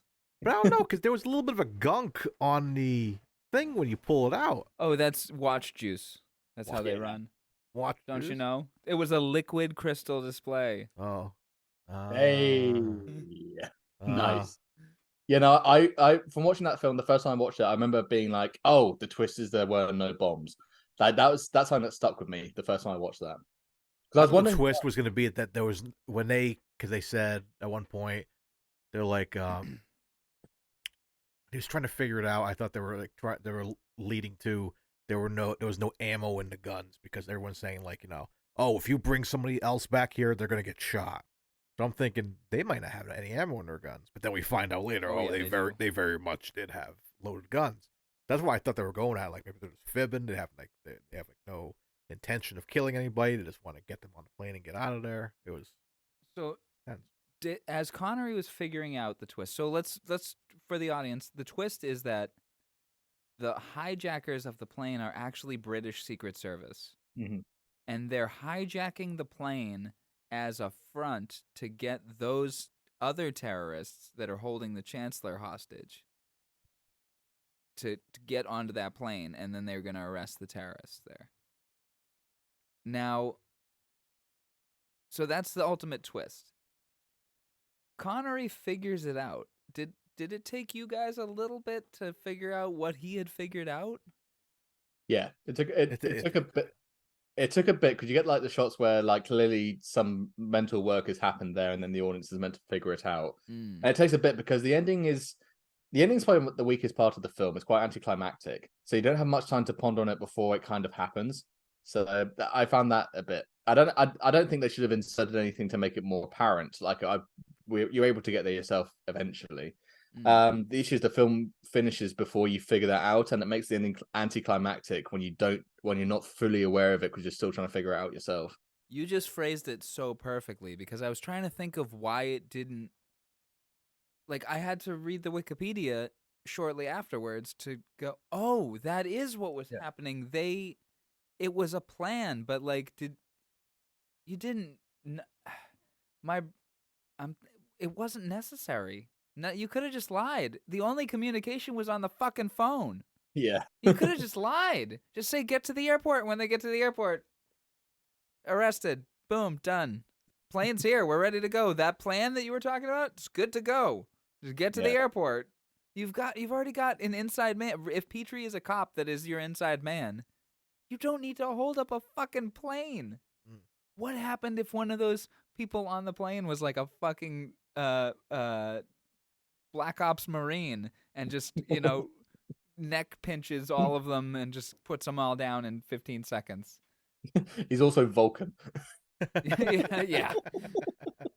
But the watches are a false threat, and realistically, they're not going to open fire with their guns in a plane full of people. So if anyone actually, what was that? I say not if they want it to be a escape vehicle, they can't fire at any point. yeah, exactly. And Barnes even says you can't kill anybody, which is the clue that tips off Connery. Yeah. So none of this was necessary. Yeah. And like the only man that plays hero is this old man that they can easily shove into the bathroom and lock in there. Like, what if it was a giant, 6'5" brick shithouse of a man that's just like, not on my plane? What if it was Mark Wahlberg? You know what I mean? Like, he said he'd stop 9/11. If it was Mark Wahlberg, he'd be too busy beating up some poor Asian guy. Oh, how'd this homeless guy get on this plane? He's not allowed the same rights as me. It's a thing that I noticed British media did a lot in the 70s and mid-70s and late 60s. This is very similar to lots of British TV and film that I absolutely love. And for some reason, they always were hell-bent on having something that made it... They always tried to make something that sticks with you after the film was finished, which meant that often you get these insane plot twists that didn't really add anything to the story, but they figured would make the audience think. And this strikes me as one of those, like just making a enjoyable hour and a half of TV or hour and a half of film in this case. That wouldn't be enough. They wanted something to separate it from everything else. Because let's face it, have you guys ever seen The Taking of Pelham 1, 2, 3? I've seen neither version of them. I've seen the Travolta one. If I could say one thing after watching this, watch the original, because it's basically the same film as this, and it came out in the same year. And honestly, Taking a Pelham 1, 2, 3 is a film I'd recommend to anybody. It is an incredible film. I highly, highly recommend it. And that film, its ending was, okay, it basically spells it out for you, but it does it in a way where you read between the lines and you figure it out. It gives you all the information you need. And that works beautifully. It is one of the best endings to a film that I've ever seen. And it is such a masterpiece. This one, it's withholding too much information to make that impact really worthwhile, because you're still thinking about it when you should be enjoying that moment during the climax. And that's just what British TV did in those days. They wanted to be recognized for being slightly over the top or slightly deeper thinking. Like everybody who worked in TV in Britain at that time was trying to go into films. And so they thought, if we create a budget film or a budget TV series and we leave a deep message, I'll get noticed and I'll get hired. The issue is that kind of worked against them in many ways, because it meant many films like this, many TV shows like this, had anticlimactic endings where people who didn't have the opportunity to Google were just left thoroughly confused. And I think this is a victim of that. I think this is one where they were trying to have their own stamp, their own plot twist, and because they were trying that, they actually missed out on what would have been a really satisfying ending just by itself. That was an incredible summation of like what the feeling that I had as I was watching the ending. Like, that was beautiful. That was incredible. It's Thank just a you. shame because obviously media at that time was still, I'd say, relatively in its infancy. It's not black and white with somebody playing piano infancy, but it's infancy of like having an overriding story arc, having a message that hits home, even plot twist infancy. I Mm. mean, let's face it, at that point that wasn't really a thing that happened, but everyone kept trying to find it, even though they didn't really know what it was yet. And Psycho was 14 years earlier. that's not a plot twist ending, really. Yeah, but in terms of, I just mean like, it's Oh, new. It's yeah. new. You know what I mean? Like it's Oh, I still see. Yeah, that's a plot twist in its infancy. yeah. You And know what also I mean? Hitchcock was also way ahead of his time. Yeah. And that's the thing. And also, yeah, I know Psycho was filmed on a TV budget, hence why they had black and white cameras. But they had somebody who truly understood the medium. Most people who are working for ITC, who was a big TV company at the time in the UK, and who had lots of people from that company in this film. Lots of people were still figuring out in the first place. They weren't a ridiculously good director who knew what he was doing. Lots of these people were figuring it out on the way, which means sometimes you get new art flavored shit which doesn't work whatsoever, and sometimes you get plot lines for an action thriller which should just be a plot line for an action thriller, not something that deeply think about on the car ride home. Like, granted, what year was The Offense? 70. Wait, hold on. Got it right here. Nope. 72, I think. Yeah, Sounds right. Yeah, 72, because it was right after Diamonds. that works with that film because the entire theme of that film is that theme, like that twist that the entire film's been building up to that. In this, it feels like they've added it on at the end just to try and spice up a bit. They tried to shoehorn it in as opposed to making it the point of the entire film, and that's what kind of irks me. I think it's a good ending. I think it's a fine way to end the film. I just think it would have been better if they just went for a proper thriller ending and just had that be its own self-contained thing. Well, when the twist is revealed, it made me realize, because I have a note in here, fucking Bernard, like the guy that just keeps telling Connery, just give him the hostages, just do it, I don't care, just do it. Then you realize, like, he was in on the plan. Yeah, he knew. He's like, give him the hostages and it'll all be over quickly. If you remove Bernard and you remove the twist, it's a much better movie. yeah, Because and then you just have it be the same side. They're both terrorist teams, and now one's had to take over a hostage, take over a plane full of hostages, and yeah, they're the same. They're on the same side rather than there being a cop. That's the thing that gets me the most. When there's plot twists like that, you don't realize until the second time viewing. Mid-70s TV and film, you weren't really repeat watching films. You didn't have the opportunity to. This is way before VHS, way before DVD and stuff like that. And many of these films have those moments where you need to watch it again to fully understand it. The issue is, obviously, making the film, you understand what it is. Most people who watched this film back in the 70s probably wouldn't have watched it again. And you won't realize that until you watch it a second time. Like, TV shows at this time in the UK, they did clip shows as like their season finales because people had no other way to watch the previous episodes of the franchise and that sort of thing. I feel like it was kind of a double-edged sword, doing a great sort of twist that you need to watch twice to realize, when very few people in your audience are going to watch it twice. Which you can do a twist with a double-edged sword. No? Okay. Very good. Oh, the look left and right. That's soul crushing. That was my twist. Twist and ow. I was also thinking of doing a Connery clip show for our Sir Billy event. Edit together a nice clip show. I did that nice little bicycle one weeks ago. Yeah, that was a good one. Oh, you got to include Connery flirting that you posted on Instagram. That was hilarious. Oh, have you seen that film? I've not seen the film, no. Oh, so good. So good. That, honestly, it seems to be the train movies are any the movie best with ones. Connery and trains is usually a 10 for us. Or at least a 9. At least, yeah. Yeah, honestly, yeah, it is. Because I think Indy was a 10. Love a 9. Rush with Love was a 9. Yeah, I gave From Russia with Love a 9. Orient Express. 9.5. 9.5 I gave it. Oh, yeah. Connery and trains. 9's a bit low. 9.5 is more accurate. Yeah, definitely watch The First Great Train Robbery. Very good film. Very funny. And talking about Mission Impossible: Dead Reckoning, that film has so much in common. It has with a lot of Mission Impossible stuff. It's got running on top of a train. It's got getting from one cart to another by having to run on top of the train. and it's got a body inside.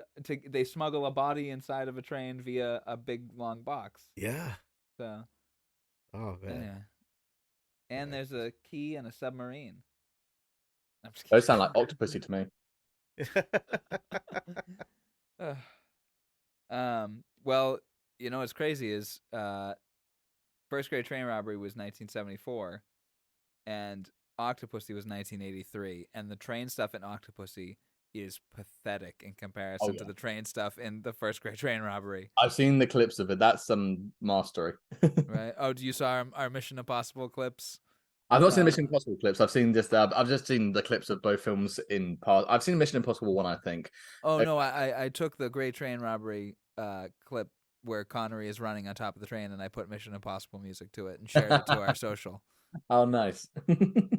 I probably watched that without sound on because I was at work. I was like, oh, it's Connery in a train. Like, a lot of our content is consumed better that way. Don't listen to it. Just like it. Like our podcast. I thought you meant consume better in front of children. Especially with that content warning at the beginning. Yeah. Perfect for kids. Hey kids, remember the rape trick from first night? Oh man. Hey, kids will love the offense. Yeah, exactly. My next note is Connery shower. We get Yes. Connery in the shower. Yeah. Also the old man with the bowler hat and the mustache, question mark. It turns out his name is Hislop. Islop. And he also looks like he's from a Pink Floyd album cover. Yep. And Yeah, if he was set on fire, he'd fit in. what was that? If he was set on fire, he'd fit in. Yeah, right. Just like our last film. Oh yeah, that also had someone on fire. Oh my god. Jesus Christ. The wheel has spoken. But yeah, I was wondering what his deal was, and then I like it. It turns out because that you see them give him a look, and he kind of raises his eyebrows, and it turns out he smuggled the guns on in his messenger bag because he's an official. He's a government official, so they don't check his bags. Oh Yeah. man. My next note is mush face masks make them look like PS1 characters. Yeah. Do you know what those masks actually are? Pantyhose? Yes, yeah. Yeah. That's what I figured they were, and it just mushes their face up. Yeah. And they look like PS1 characters. I mean, some of those guys you can still kind of identify like their face. Yeah, exactly. Like, except for that one guy at the one that looked like Jim Henson. His hair was all like messed up and like on his forehead. And, like... It cuts to they're all putting them on. They're all putting the pantyhose on, and it cuts to him, and he's Kermit the Frog. That was a weird British trend as well. I don't know if it was a kink by filmmakers, but we'll see. There's Kermit the Frog. pantyhose on face and Kermit. Let's include both. We just love watching Kermit. We love watching frogs fuck pigs. We love Kermit. Mick. Actually, oh my god, I don't want to bring this up. Because this is the wheel again. So you bring it up. I'm going to. So currently in British government, a previous prime minister has been re-elected into a position of power after 7 years and being sacked essentially from his position because he's shit. And the Chancellor Palpatine. Equivalent, I'd say so. Oh, and the main thing he was known for was that apparently university as a kind of like it's not when you're like entering a fraternity, it's not a tutorial, it's like a when you have to initiation. He had to fuck a pig's face. What? Like a dead one? Yeah. Or like a lot? Oh my god. Oh my goodness. Talk about Kermit and Miss Piggy. Oh my god. The wheel really truly does know. All right, so what film are we getting next based on that? Oh Jesus Christ! Oh, it's what film? It'll be Untouchables because they're policemen. Ah. Oh, true. Yeah, there we go. Wait, how do we land on the first episode of Black Mirror? That's what that episode was based on. Was our prime minister at the time? Really? Yes. Oh wow. Oh my lord. Based on the controversy surrounding that informed the episode Black Mirror. Oh so, my yeah, lord. that's where part of that came from. But the thing I was going towards, which I've completely forgotten until now, the whole tights thing, that was a British TV thing. Like most bank robbers would, put tights over their face. And there's one film I love called Villain, which has Richard Burton in it. And there's a moment which I swear every time I see it, the guy takes off the mask, and it's actually harder to identify him unless he's got the mask on. Like when he's got the mask on, his facial features are really clearly defined, and it's easy to identify who that is. When he takes off, it's like, oh shit, that's a good disguise. He's in the scene, he pulls it off, and the hostage's like, where'd he go? Puts it back on. There he is. Oh my god, He turned invisible. It's like Clark Kent with his glasses. Brits really struggle with object permanence. Goldfish. Okay, I've got 3 notes left. I've got 3 notes All left. right, yeah, I'm almost wiped out here. Good lord. I'm out on mine. Okay, my final notes are: criminals used to have class. Damn it!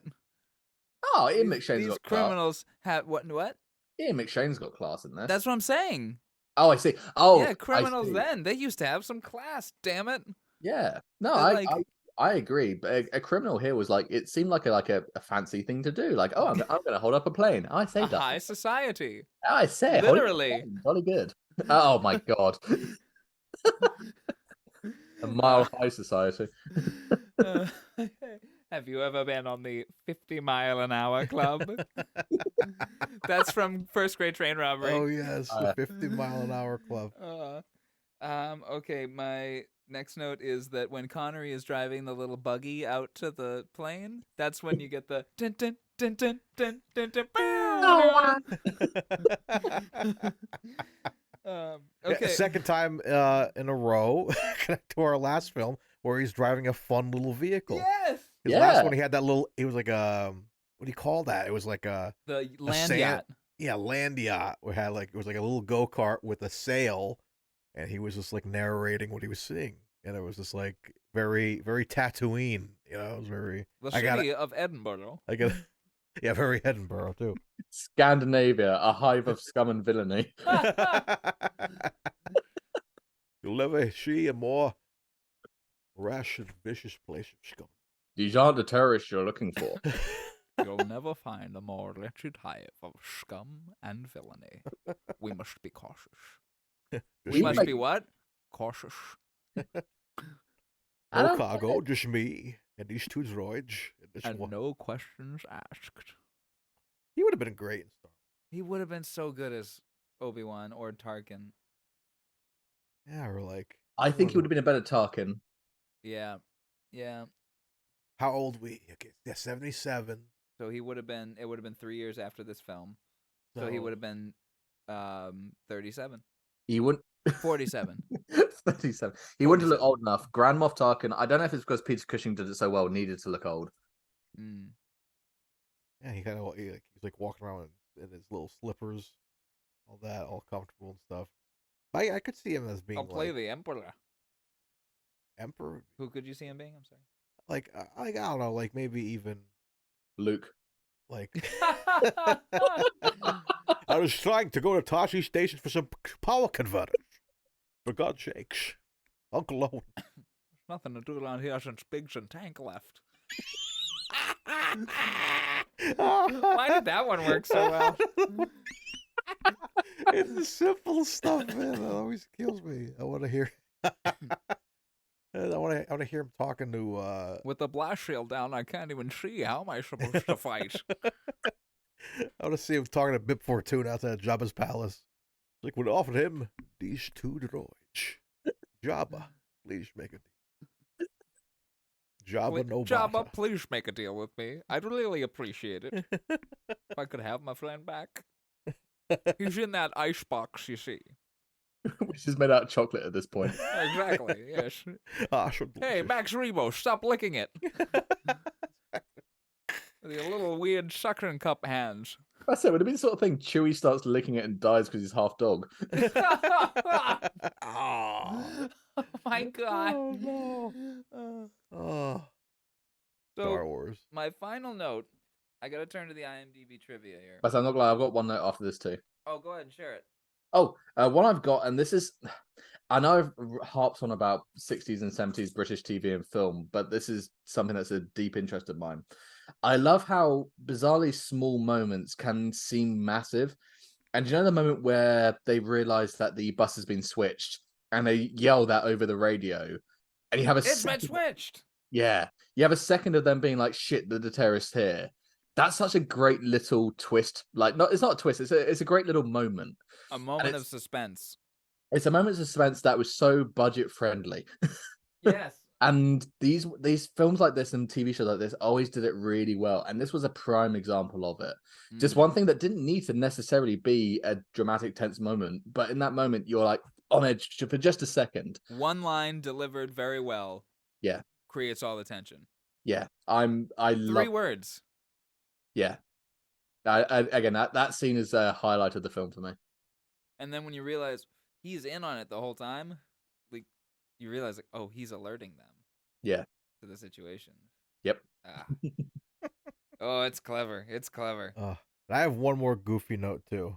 Do it up. I forgot about. My last note is also very goofy. All right, so yeah.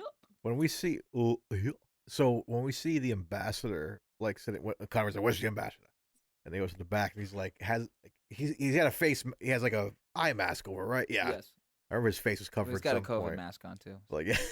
But like, speaking of Star Wars, did a part of you think when Connery went to go reach for him, he was gonna vanish like Yoda when Yoda died? Like he just gets transparent and the clothes Just like in fall our on last him. film with the guy Oh who my gets God. burned and they throw the thing on him, and you're like, wouldn't it be funny if he disappeared like Yoda? But I thought the ambassador was dead for a second. I'm like, I thought he was too. like, Did you think that, Chris? Because then they say he had like a heart thing. Okay. They teased that. Okay, the wife, because the wife comes in and says every minute you delay this is bad for his heart. So you think he's gonna die? And then he has the moment in the bus where he needs the pill, and I got scared and thought he was gonna die in that bus. Yeah, they really dragged us on. And then when he, at the very end on the plane, I thought that would have been the best twist to the movie. But at first my brain was like running all the calculations. Like, okay, is he dead? Wait, if he's dead, wouldn't the best twist be if not even from the heart condition, he caught one of those bullets? Oh, that'd have been good. That would have been the best twist, to be like, not only was this all preventable, but he didn't even die of the thing that was killing him anyway. Like, Yeah. he died of the most senseless thing out of all of this. Yeah. Was that gunfight at the end. Yeah. As intense as it was, I couldn't help but laugh at the frozen still of Petrie shot in the head. Yes. It's clear. It's clearly Sitting upright. paused. I love how that implies that the momentum of the body was so, like, he was leaning forward and then he got shot in the head, but the force of the bullet only knocked him upright, and he's like, his body is at a perfect 120 degree up, or 180 degree, 90, I'm sorry, perfect 90 degree angle. Excuse me. Forgive me. Perfect 90 degree angle. He's just upright perfectly, so that if like a slight breeze moves him, then he would tip over. But for the moment, the bullet didn't have enough force to knock him over, and he's just upright. That's rigor mortis, bro. Have you heard about it? It already kicked in super Straight fucking away. quick. It happens. The bullet had rigor mortis in it. It's a rigor mortis laced bullet. Hey, look here, 007. Shoot the target, and he'll freeze instantly. Hey, guys, keep vamping. I'll be right back. You got it. Now, see, we've launched a real live human from the 30th story of this building. Now shoot him in the air. Shoot him in the air. You see, he freezes midair. The rigor mortis bullet. Oh, wait a second. Nope, he didn't freeze mid. Oh, splat. We should really stop using live people for this. Which is what those cops should have thought before they, like, we need a plan to catch these terrorists. How about we hijack a fucking plane? Yeah. To catch a terrorist, they must become a terrorist. They'll never see it. He must become, to tie it into another film, he must become the very thing that he hunts. The offense, essentially. Yeah. Or, well, he must not become that. He must not become the thing that he hunts. Red October. A submarine. He must not become a submarine. Beep, boom, beep. He Oh must no, not. it's happening. I'm turning beep, boom, into a somebody. With beeps and boops. What the hell have I come back to? Oh, nothing. The Chris Hunt for Red October. Ooh. Ah, nice. Oh my god, I never thought of that. Oh, that would have been a brilliant episode idea. Oh. Chris Hunt for October. We've got a guest lined up for that episode, but I mean, I don't think it would Fuck 'em. harm No. it. Hey, that's my cousin. Oh, I'm sorry. I'll be on a but- separate. I'll be on a separate Zoom at the same time where you can't hear me. We have to try and find where I am. The Hunt for Chris October. I love that. Missed the entire point of it. Did I miss the whole point of it? Did I miss the point of the joke? I Did guess. I don't know. Did I miss the point of Patrick Hale being a joke? I need to ask some people about Patrick Hale. That's gonna bother me. Yeah. Yeah, it's gonna bug me too. 'Cause, like, I'm trying to. I'm sure it's gonna hit us. Maybe it'll hit us one day, and we'll be like, "Oh, that's why it's funny." Oh, Patra Kale. Like the kind of kale? I don't know. I have. Oh, Patrick Cake, that centaur. The cake, Mr. Cakes. Okay, I've got one more note, Hit and us then with I've it. got to take a Connor pee, but my note actually ties into the Connor pee. Oh, okay. So, we have to do it to hear you pee. yes, like Leslie Nielsen in The Naked Gun. Okay, the little boy coming out of the toilet in the airplane keeps saying, "Bye." Hold on. Let's hear how this is pronounced. Bye. Let's hear how this is pronounced. That's what Vader was really yelling when he told him that Padme had passed. Bye. Bash. Bash. Okay, bash. Bash. So the little boy coming out of the toilet in the airplane keeps saying bash to one of the terrorists who mimics the word bash is the Norwegian word for poo. Really? Fuck wrote this, and why did it get 18 helpful votes? More than any other votes in the entire thread. Bash, colloquial, used as an expression of disgust or contempt. Solid excretory product evacuated from the bowels. Feces. Poop. Poo. Shit. A turd. Oh my Jesus, this podcast really turned to shit. A Yeah. despicable... Bash. Really turned to Bash. Bash. I now. How would Connery say that? Bash. You would add an extra H to the end. I'm feeling very okanta. I must take a Bosh. A bath, sir? No, a Bosh. You have many French. I speak English. I'm not French. All right, I got a Connor P. I'll be right back. Oh, Cotter P. Bye. Cotter P. Any more notes from you, Chris, as you slowly lose your mind with us here? I don't know. I feel I have nothing to follow that up with. It's hard to follow up with that. Let's see. I think the only last note I can cover while we wait for Dylan to come back is I think one of the funniest kind of quotes is at one point Petrie says, "At 5:30 I blow this plane up. Then you have no soldiers to play with." Then it cuts to Connery looking at the clock, and he just says, "Hmm." And that's the scene. I had to rewind and be like, wait, did he Like, what just the say, fuck? hmm? Like, why are you not concerned? Why is no one concerned in this film? They're like, there's possibly bombs on this plane. We're not sure. There's like 2 groups of terrorists with hostages. And you guys are just like, we'll get to it. I tell you, you've got yourself some content from some future Instagram stuff. Every time like an incredible piece of information is told, just cut to Connery going, huh. What have I missed? So I just said one of my favorite quotes that I jotted down was not from Connery. It kind of is from Connery, Bash. but mostly from I've from got to take a Petrie. bash. Well, we only have showers. Only but at one point Peach goes Petrie, sorry. Peach. Peach. Peach. I've got to go to the bar to I gotta take go a take peach. a peach. I peach my pants. But Guaranteed one of those passengers did. As soon as somebody said we'll blow this, as soon as Peachy said we're gonna blow this up in a second, just one person like It's the person who's reading the magazine but shaking at the same time. I can't hold it anymore. And that old man ruined the bathroom. but anyway, so yeah, what I was Sorry, saying sorry. to Chris is the quote from Petrie is, "At 5:30, I blow this plane up. Then you have no more soldiers to play with."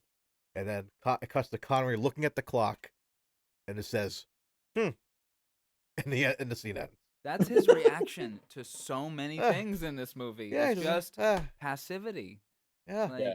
a lot of passivity. with like he's every dealt with this character. for a lot. Yeah, Like he's another hostage situation on a plane happens he's every day. kind of like in The Offense, like how he's just kind of used to these things. Oh yeah, he's just like, I'm used to seeing all this crap, but yeah, but Which we haven't really talked a lot about Connery in this episode. well, I think we will because we're gonna get to our final ratings here. Yeah. So Does we anybody else have anything to say on the film before we get into that?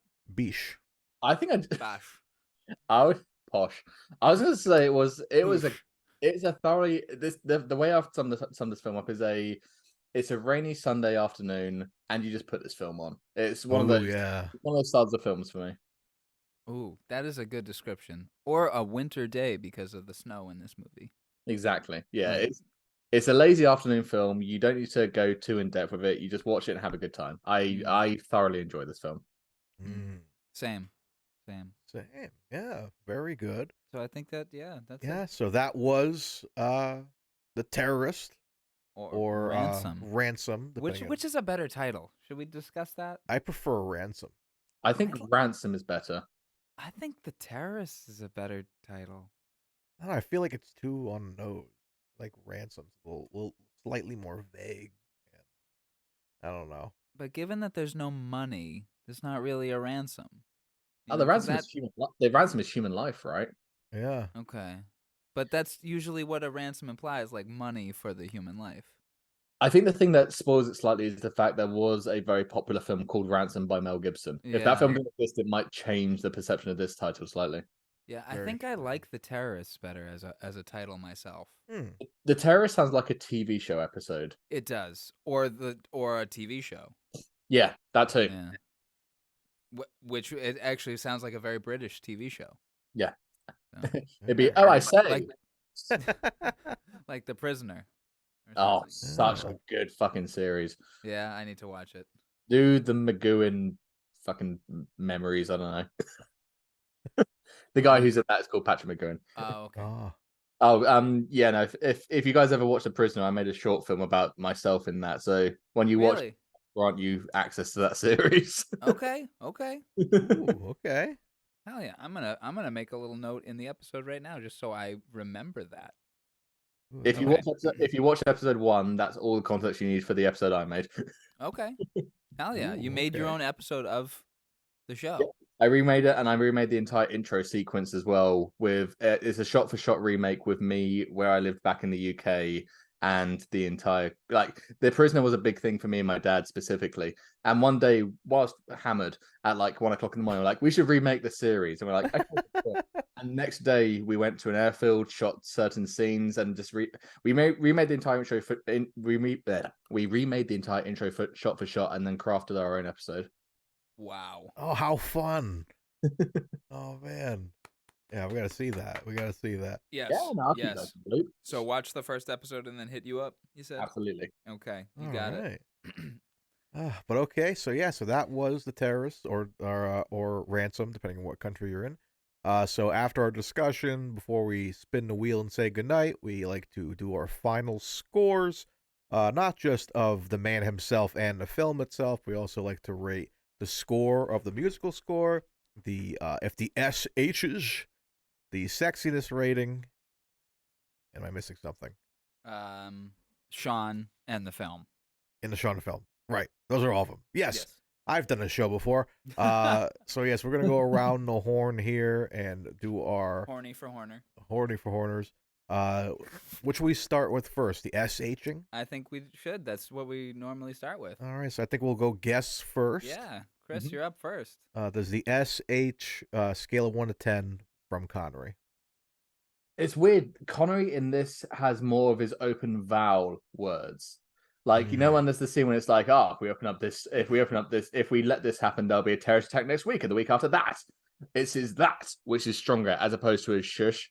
So I'm going to have to give it a 6. It's not a big shush film. It's more of the open vowel that we see. And that's obviously him trying his very hardest to be, you know, Scandinavian. As hard as he could possibly try. Oh, Mario, what are you gonna give it? I think I was around there. I gave it a 5 because yeah, it's not really there. It's very yeah.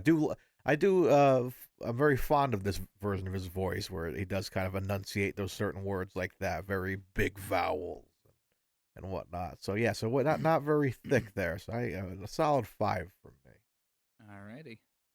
I am gonna go down a number and give him a 4. Whoa. Ooh. I as I said in the last episode, I've been going with this method that I'll listen to any like sentence that he does, and I'll kind of try and gauge how much of that sentence has the H in it, and I go by percentages. And about 40% of his lines had that SH in it, or you know, the H added to that end of the word, and so I'm gonna call it a 4. It's about 40% of the time.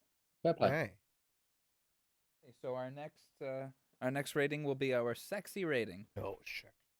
Chris, Oh, what are you Lord. giving him? Oh, so an average of 5 on the SH. So, what are you giving him? What are you giving this sexy rating for this film? It's gonna be low. Yeah. It's gonna be really low. Yeah. I mean, granted, you see that hat and you just want to take it off him, but for the wrong reason. I'm gonna say, Christ. I'm trying to think of any reason I should give it above a 1. I mean, there's nothing in this. Like, I guess he's in control of the situation, which could be sexy within itself. But it's a 2. There's nothing particularly sexy about this. I agree, Mario. I gave it a 2 as well, actually, because I think it's not a sexy film at all, but No. I just love that sweater. I love winter Connery, cozy winter Connery. This is a smart sweater. And he looks cozy while he's trying to deal with this terrorist threat. And why not do it in style? So 2 for me for sexy. Alrighty. Well, I'm gonna give it a 2.5. I'm gonna go higher than you guys on this one. My reasoning is 1 point for Connery and his sweater, Nice. 1 point for Ian McShane, Okay. and a half a point for Connery taking a shower. Simple Okay. as that. Okay. So we got 2.16 as our average. Okay. All right, let's move on to the musical score. Chris, what'd you think of the music for this Oh. movie? Solid 9. Hell yeah. I love this score. It was perfect. It was almost perfect, apart from the fact quite a few songs needed a bit more depth. But for the moments where there's action or tension, spot on. Absolutely spot on. Hell yeah. Is it something that you would listen to on its own? I do. Yeah. You do? You listen to this regularly? I like Aerial Chase. That's my favorite piece of soundtrack from the film. Oh, I wonder if we can find this on vinyl. You can find it on YouTube. Fair enough. Fair enough. Still trying to find that Medicine Man vinyl. That is a good soundtrack, except for that opening music. Yeah, that weird like Ace This Ventura. Super happy, like you're playing George a the kid's Jungle. math game. Yeah. I only use that as a specific reference because when I was a kid, I had a math game where it was like a rabbit and a lion are trapped on an island, and they have to count the right amount of bananas for the ship to be able to leave. Steel drums and bongos. Exactly. And I think it was 4. Anyway, so Mario, what are you giving the musical score? I think I gave it an 8.5. I really enjoyed it. Although there were some like it's kind of a mental note. I meant to like this one scene in particular where the music is really bumping, very tense scene, and it cuts abruptly. Yes, the plane chase. Yeah, but it's not like a solid cut. It just feels like there's hit pause on the track. Like it doesn't stop at a good point. You know what I mean? It's very abrupt, and it kind of jarred me a little bit. It's like, oh, that's a weird cut. I thought something happened to my like stream or something that I was watching. It's weird. But yeah, I think it's tremendous music still. With all that, and yeah, definitely one I want to listen to again by itself. Hell yeah. I'm going to give the score a 7.5. Oh, very nice. I really liked it, but it There were moments like the aerial chase was really good. Another descending score, by the way, with all of us. Yeah. We're like descending scores. Which was a motif he worked into the music. Was a lot of descending. That's very true. Descending scales. Sorry. But I'd argue that's a bit low. That seems like a bit of a harsh score for gagging for Goldsmith or whatever it was. All right, you know what? I'll bump it up to an 8. There we go. Right. Okay. I like that better. 8.5 as an average. Oh, I like that better. But yeah, I liked when it was Goldsmith really, like, the aerial chase music was a great example of Goldsmith's best writing, but then some of like the sharp metallic stabs at the beginning of the movie didn't really do it for me. I love that sort of shit. I liked it, but it just, I don't know, it maybe it was just like the mix quality. I don't know. We watched this on a DVD copy. You have a Blu-ray copy, so yeah. I'd be curious to see how this looks updated. It looks amazing in Blu-ray, especially as you're talking about aerial chase. The shots, like of the planes over the mountains, looks incredible. Wow. Yeah, I'd like to watch this on Blu-ray at some point because I want to watch this again, which we'll get into in our ratings, which would be our next rating. There we go. The film itself. Chris, what are you giving this bad boy? I'm torn. We do points, right? We do. For me, this is a solid 7.5 film. But every time I watch it, I have such a good time. And every time I finish it, I go, that was a good film. I'm glad I watched that again. So it's got to be an 8 for me. This is an 8 out of 10. 8 out of 10 from Chris. Mario, what are you giving it? I think I'll stick with you with an 8 as well because, yeah, it's like, as we talked about in the beginning of the show, we look at that Rotten Tomatoes score, which, of course, is whatever. Who cares about those tomatoes? But, like, but yeah, I totally agree with what some people were kind of saying. I think it's a very fun film. It's entertaining. It's like something a little different. It's not like in your face action, but it's still tense and it like makes you feel something at the end. You know, it's like tense, man. Like, you know, the twists and turns are tremendous. So yeah, I really enjoyed this film, and it's definitely going to go on my shelf as one of the Connery DVDs to bring on a desert island. I think for sure. Wow. I think I would think I would see it again. Fantastic. Well, you said it was really tense, and I agree, Mario. This movie is camping sex. It's fucking intense. Oh my god. But also save those tomatoes. Well, we're gonna be buying a lot of tomatoes when this slot machine rings out, because I'm giving it an 8 as well. Whoa. Wow. Yep, I really like this film. It's very rewatchable. The twist does bring it from being an 8.5 or a 9 even at times. But yeah, it's a great blend of tension and great cinematography and phenomenal acting. And as you said, really working within their budget very well. Forgive me, I got OCD there on my desk. I got some spare OCD around my desk. I got to get it off. Yeah, it's just the only way I can describe it is the perfect Sunday afternoon film. Yeah, that is. It really is. Yeah. Yeah. That's the best way to sell it, I think. 8s from all of us for an average of 8. That is perfect. Perfect. Yeah. Yeah. I think I like that. Perfect rating. That's what it deserves for a budget film as well. It was punching above its budget, but it's a damn good watch. I love this film. Yeah. The twist is the weakest part of it for sure. Agreed. Yeah. I as I said before, if you take out Bernard and the twist that Petrie's a cop, take those out and you've got a 9.5 even. I'd say this 9. film's capability was a 9. I'd say 9.5 would be a bit much. Like 9.5 and 10, that's saved for like Untouchables and stuff like that. This is the most this could have achieved was a 9. The fact I made an 8 is a commendation. Yeah. Okay, I agree with you. Yeah, as soon as I said that, I'm like, yeah, it's not like the first grade train robbery or anything. It's the first grade plane robbery. Mm-hmm. Hey, the plane train is happening. It's lifted off. Boomer lives. All right, for our final score of the rating. evening, the one that matters most, it's our Sean rating. Chris, what did you think of the man himself, Sir Sean Connery's performance in this film. This is one I thought very hard about because when I first watched this film, I was like, oh, he's not in this very much. But actually, it's the most Sean Connery film to be in control of this anti-British film and have to do very little effort until the very end and be calling the shots the entire time. And also, he just seems comfortable in the role. I mean, if you first watch it, you might think it's almost a bit of a lazy role for him, but he's in charge the entire time. He's fully got a grip on the scenario.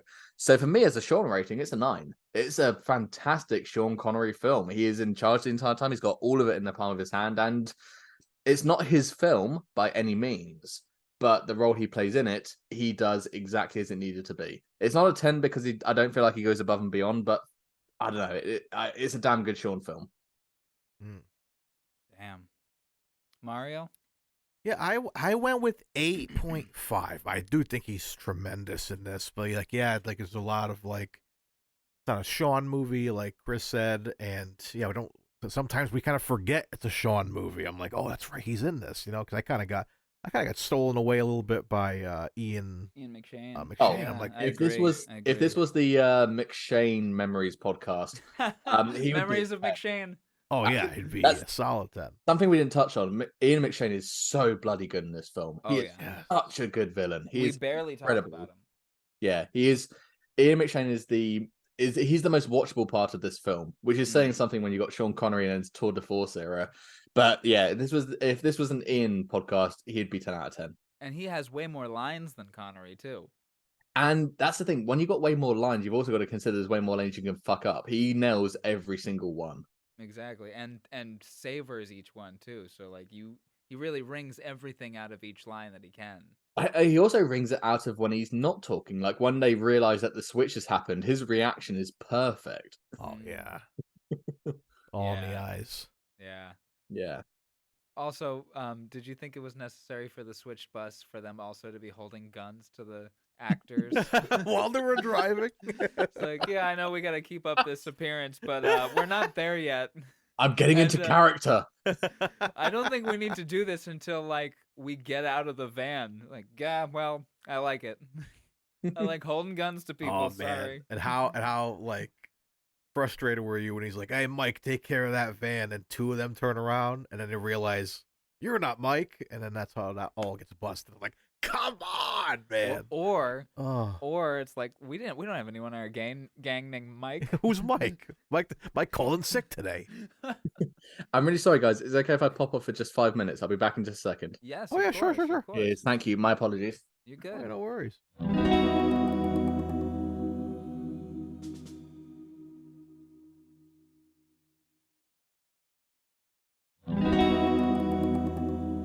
Sorry, chaps. I have returned. All right. Oh, he's back. Let's wrap it up. I just shared with Mario a gift. I want to show him 3 fabulous King Kong films for $1. Steal. Is this the one Those are the ones with Mihama with Mihama from You Only Live Twice? and Oh wow. I forget the other woman's name at the moment. Okay, You Only Live Twice right here. Let's Akiko Washabayabi, right?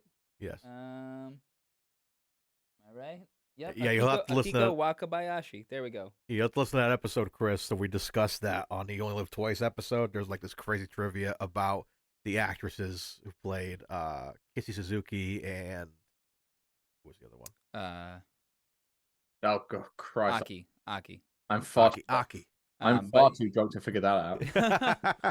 So I'm too drunk to take this one of shit. them is in like a King Kong movie, and another is in like a Mecha Godzilla movie, and then they're both in Godzilla versus King Kong. Well, the thing is that the roles had to be switched because the girl who initially played Aki Couldn't learn her English quick enough. Yes. And threatened suicide because she was going to be fired. Yeah. That's what. Yeah, Dylan blew my mind with that on the You Only Live Twice episode. Wow. Real hard to watch that now.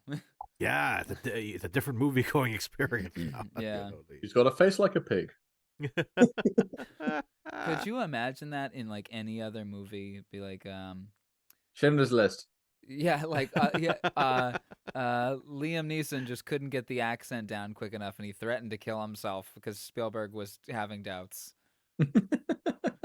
Which is funny because I'm looking at my bookshelf and I've got Indiana Jones right over there. So I was trying to think of something from Indiana Jones. And you're like, nah, let's go with a darker Spielberg film.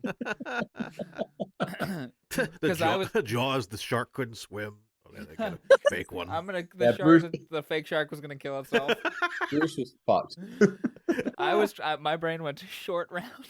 Oh my Short God. Round Kwan couldn't land. Well, he's killed a man. He just was in Loki. And not killing himself. Yeah, The kid turns up, he's not short or round. I swear I'll be short. I swear I'll be round. I swear. Don't fire me. I'll kill I myself. tell you what, that's the British British version is the vertically challenged rotund character. Excuse me, Dr. Jones. I do drive very well. Anyways, so Dylan, we've been on our toes here. What's your Sean rating for this? My Sean rating. I'm gonna meet you there, Chris. I'm gonna give him a 9. Ooh. Yeah, It's not your typical Sean performance, which is what I like about it. Yeah, it's very. Even last week's was very different too. We've been going to a really different style of Connery. last week was very comedic. Yeah, very comedic, and this one's very I like him as like the Stoic. detective, Ooh. sort of vibe, and that him figuring it all out with the tape recorder is very. I think I said before, it's very Batman. It's like wow, it's like just puts it all together, so it's tremendous. It's not who I am underneath, but what I do that defines me. Defines me. Does it come in black? I was born Where in were the other drugs going? I was born in the shush rating, molded by it. Molded by it. With lovely singing voice.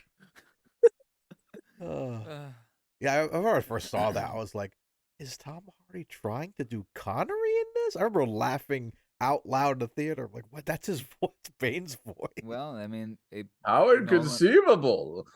Inconceivable. Wallace Shawn? Like, Tom, you auditioned to be the Riddler. Like, what's going on here? Say again? Riddle me this, Batman. Like, that was his Joker. That was his Joker, too. That was supposed to be the villain for the third one originally. The issue is also knowing Sean Connery be like, riddle me this, Batman. Go fuck yourself. Go fuck yourself.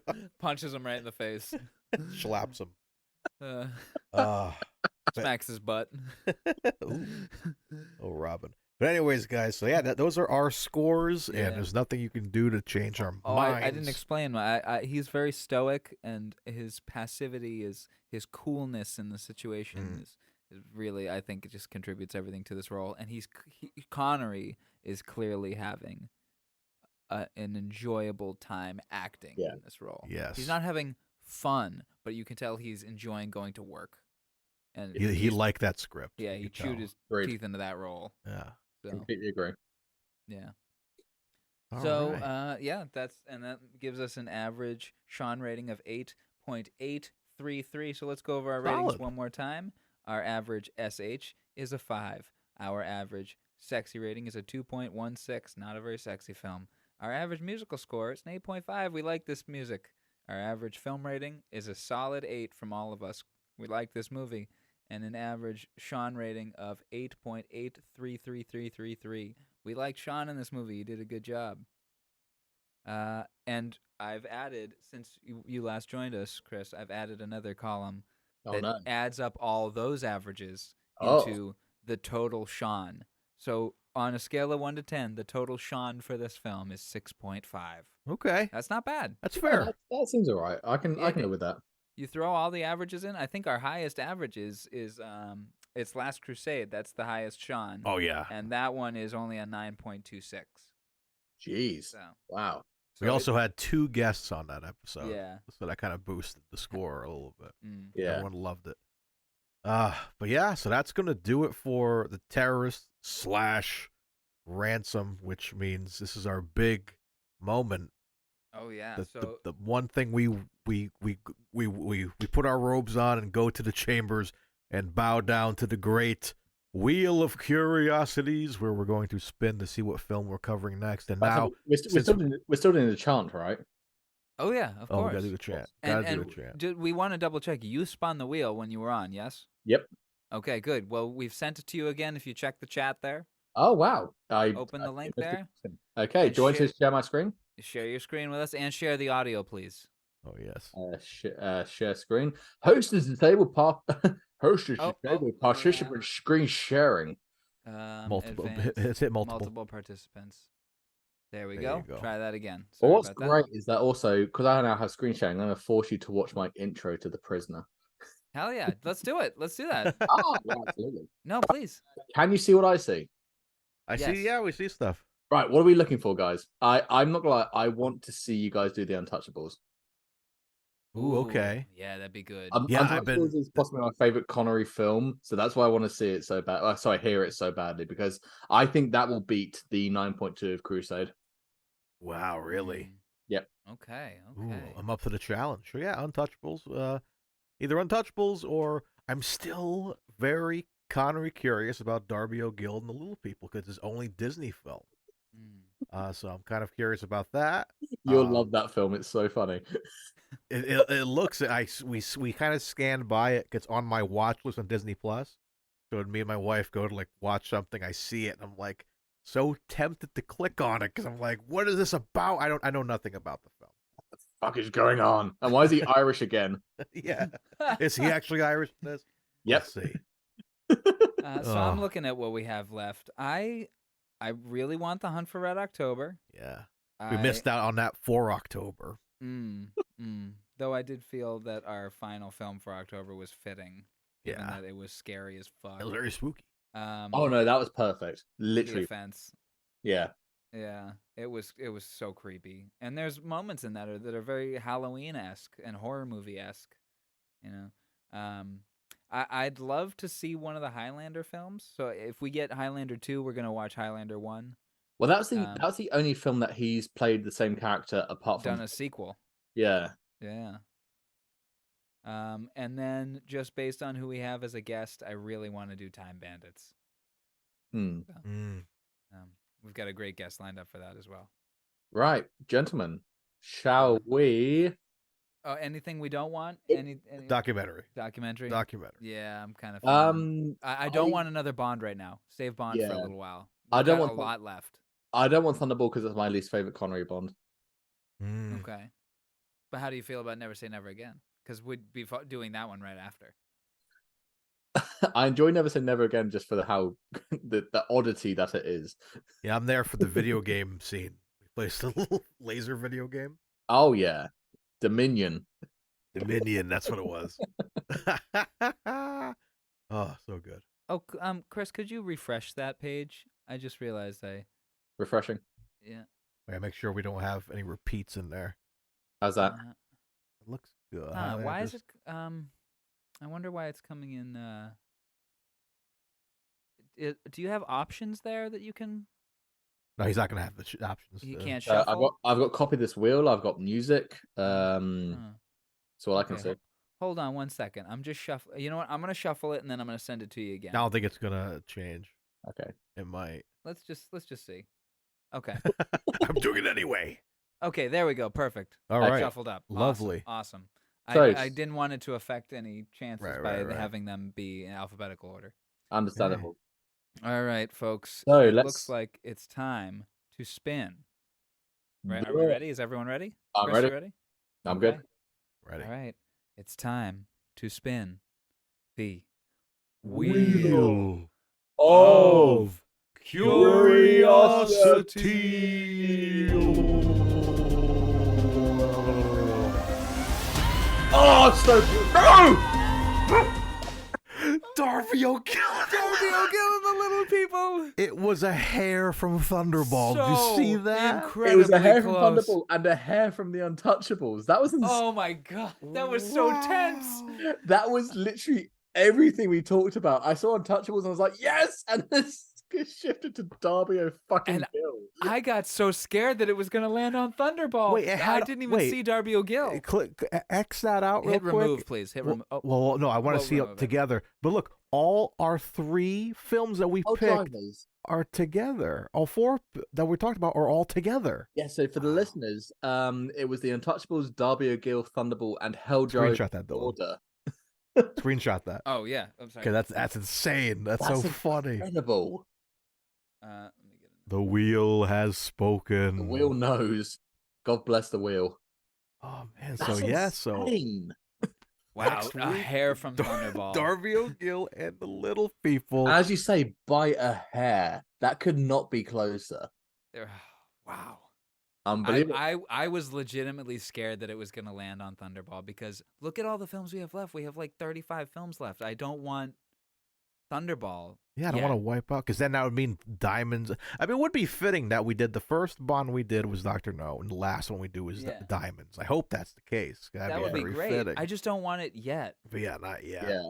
Actually, it would be more fitting to get Diamonds and then Thunderball and Never Say Never Again, because then it would be his last film as Bond.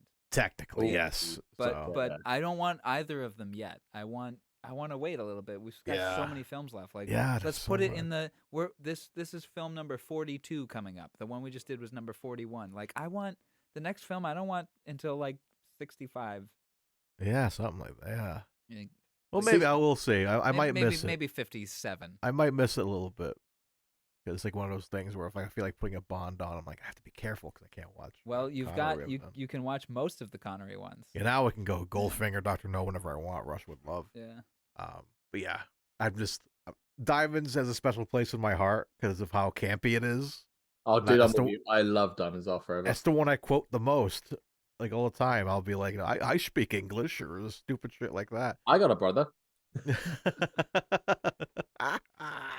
Well, I'm so excited to watch Darby and O'Gill. Darby O'Gill. I have no idea what to expect. Connery's from this. only Disney film. And he About to sings in say, it. get ready. And also, this was the film that gave him his big break. Realize that as you're watching it. I believe that this was the film that got him the role of Bond. Like, like he had auditioned for it or something, and Dana and Cubby Broccoli were in the movie theater and saw this, and Dana leaned over. She's like, "You gotta fucking hire him. I'm all wet right now." It was a shot where he's chirping the lady, and they made that Bond, not where he was singing. Where he's what? Chirping, flirting.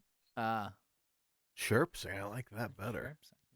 I've just returned from America, a land of many prominent erections. And chirping. That was so funny. Have you ever been to? And he's humping the air. My God, so good. He's just doing this the entire time. And I love when it cuts back, like, he does seem good. Like, oh, you don't care who she marries. That movie is so good. Watch that movie. Yeah, it's my daughter-in-law. Well, this has been an absolute blast. What a delight to have Chris back on again, our first guest and our first returning guest. Chris, of course, thank you so much for hanging out with us.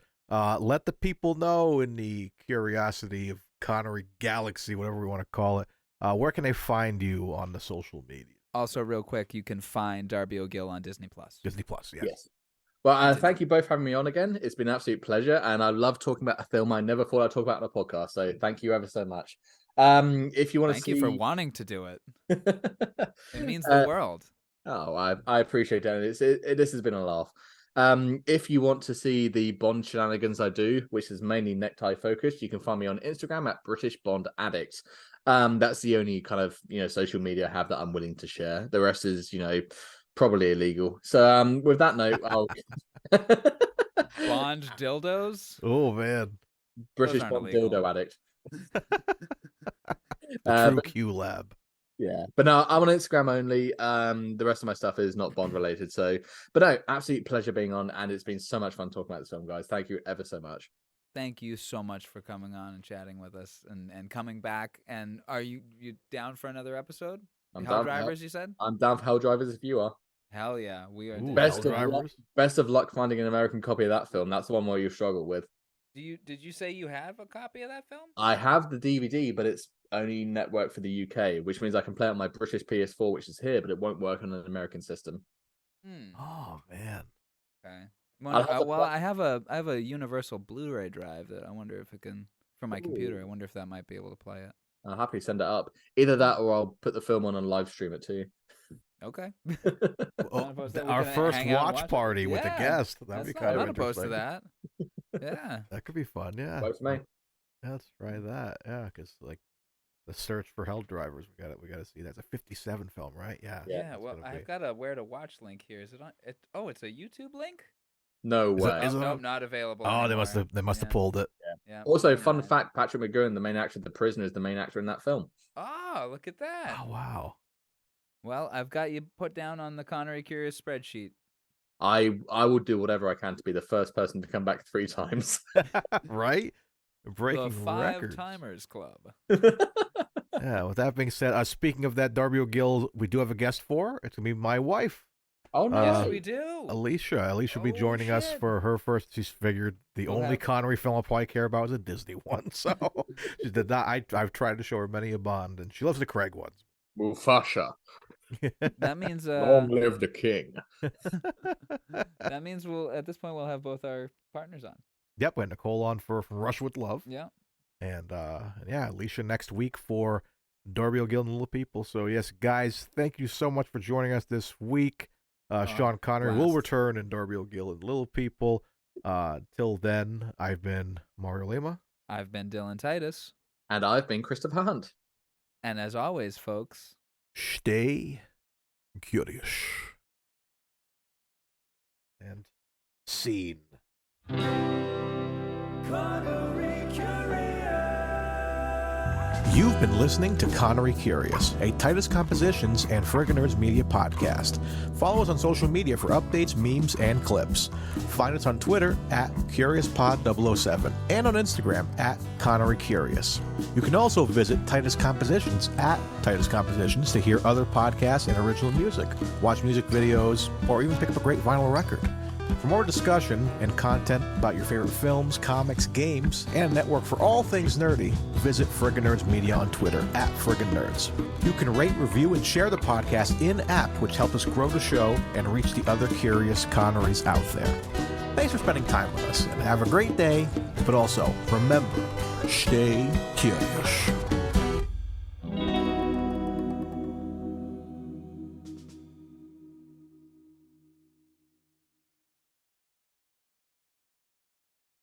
And I'm like, oh, I say, jolly unremarkable that result. What? Ha ha.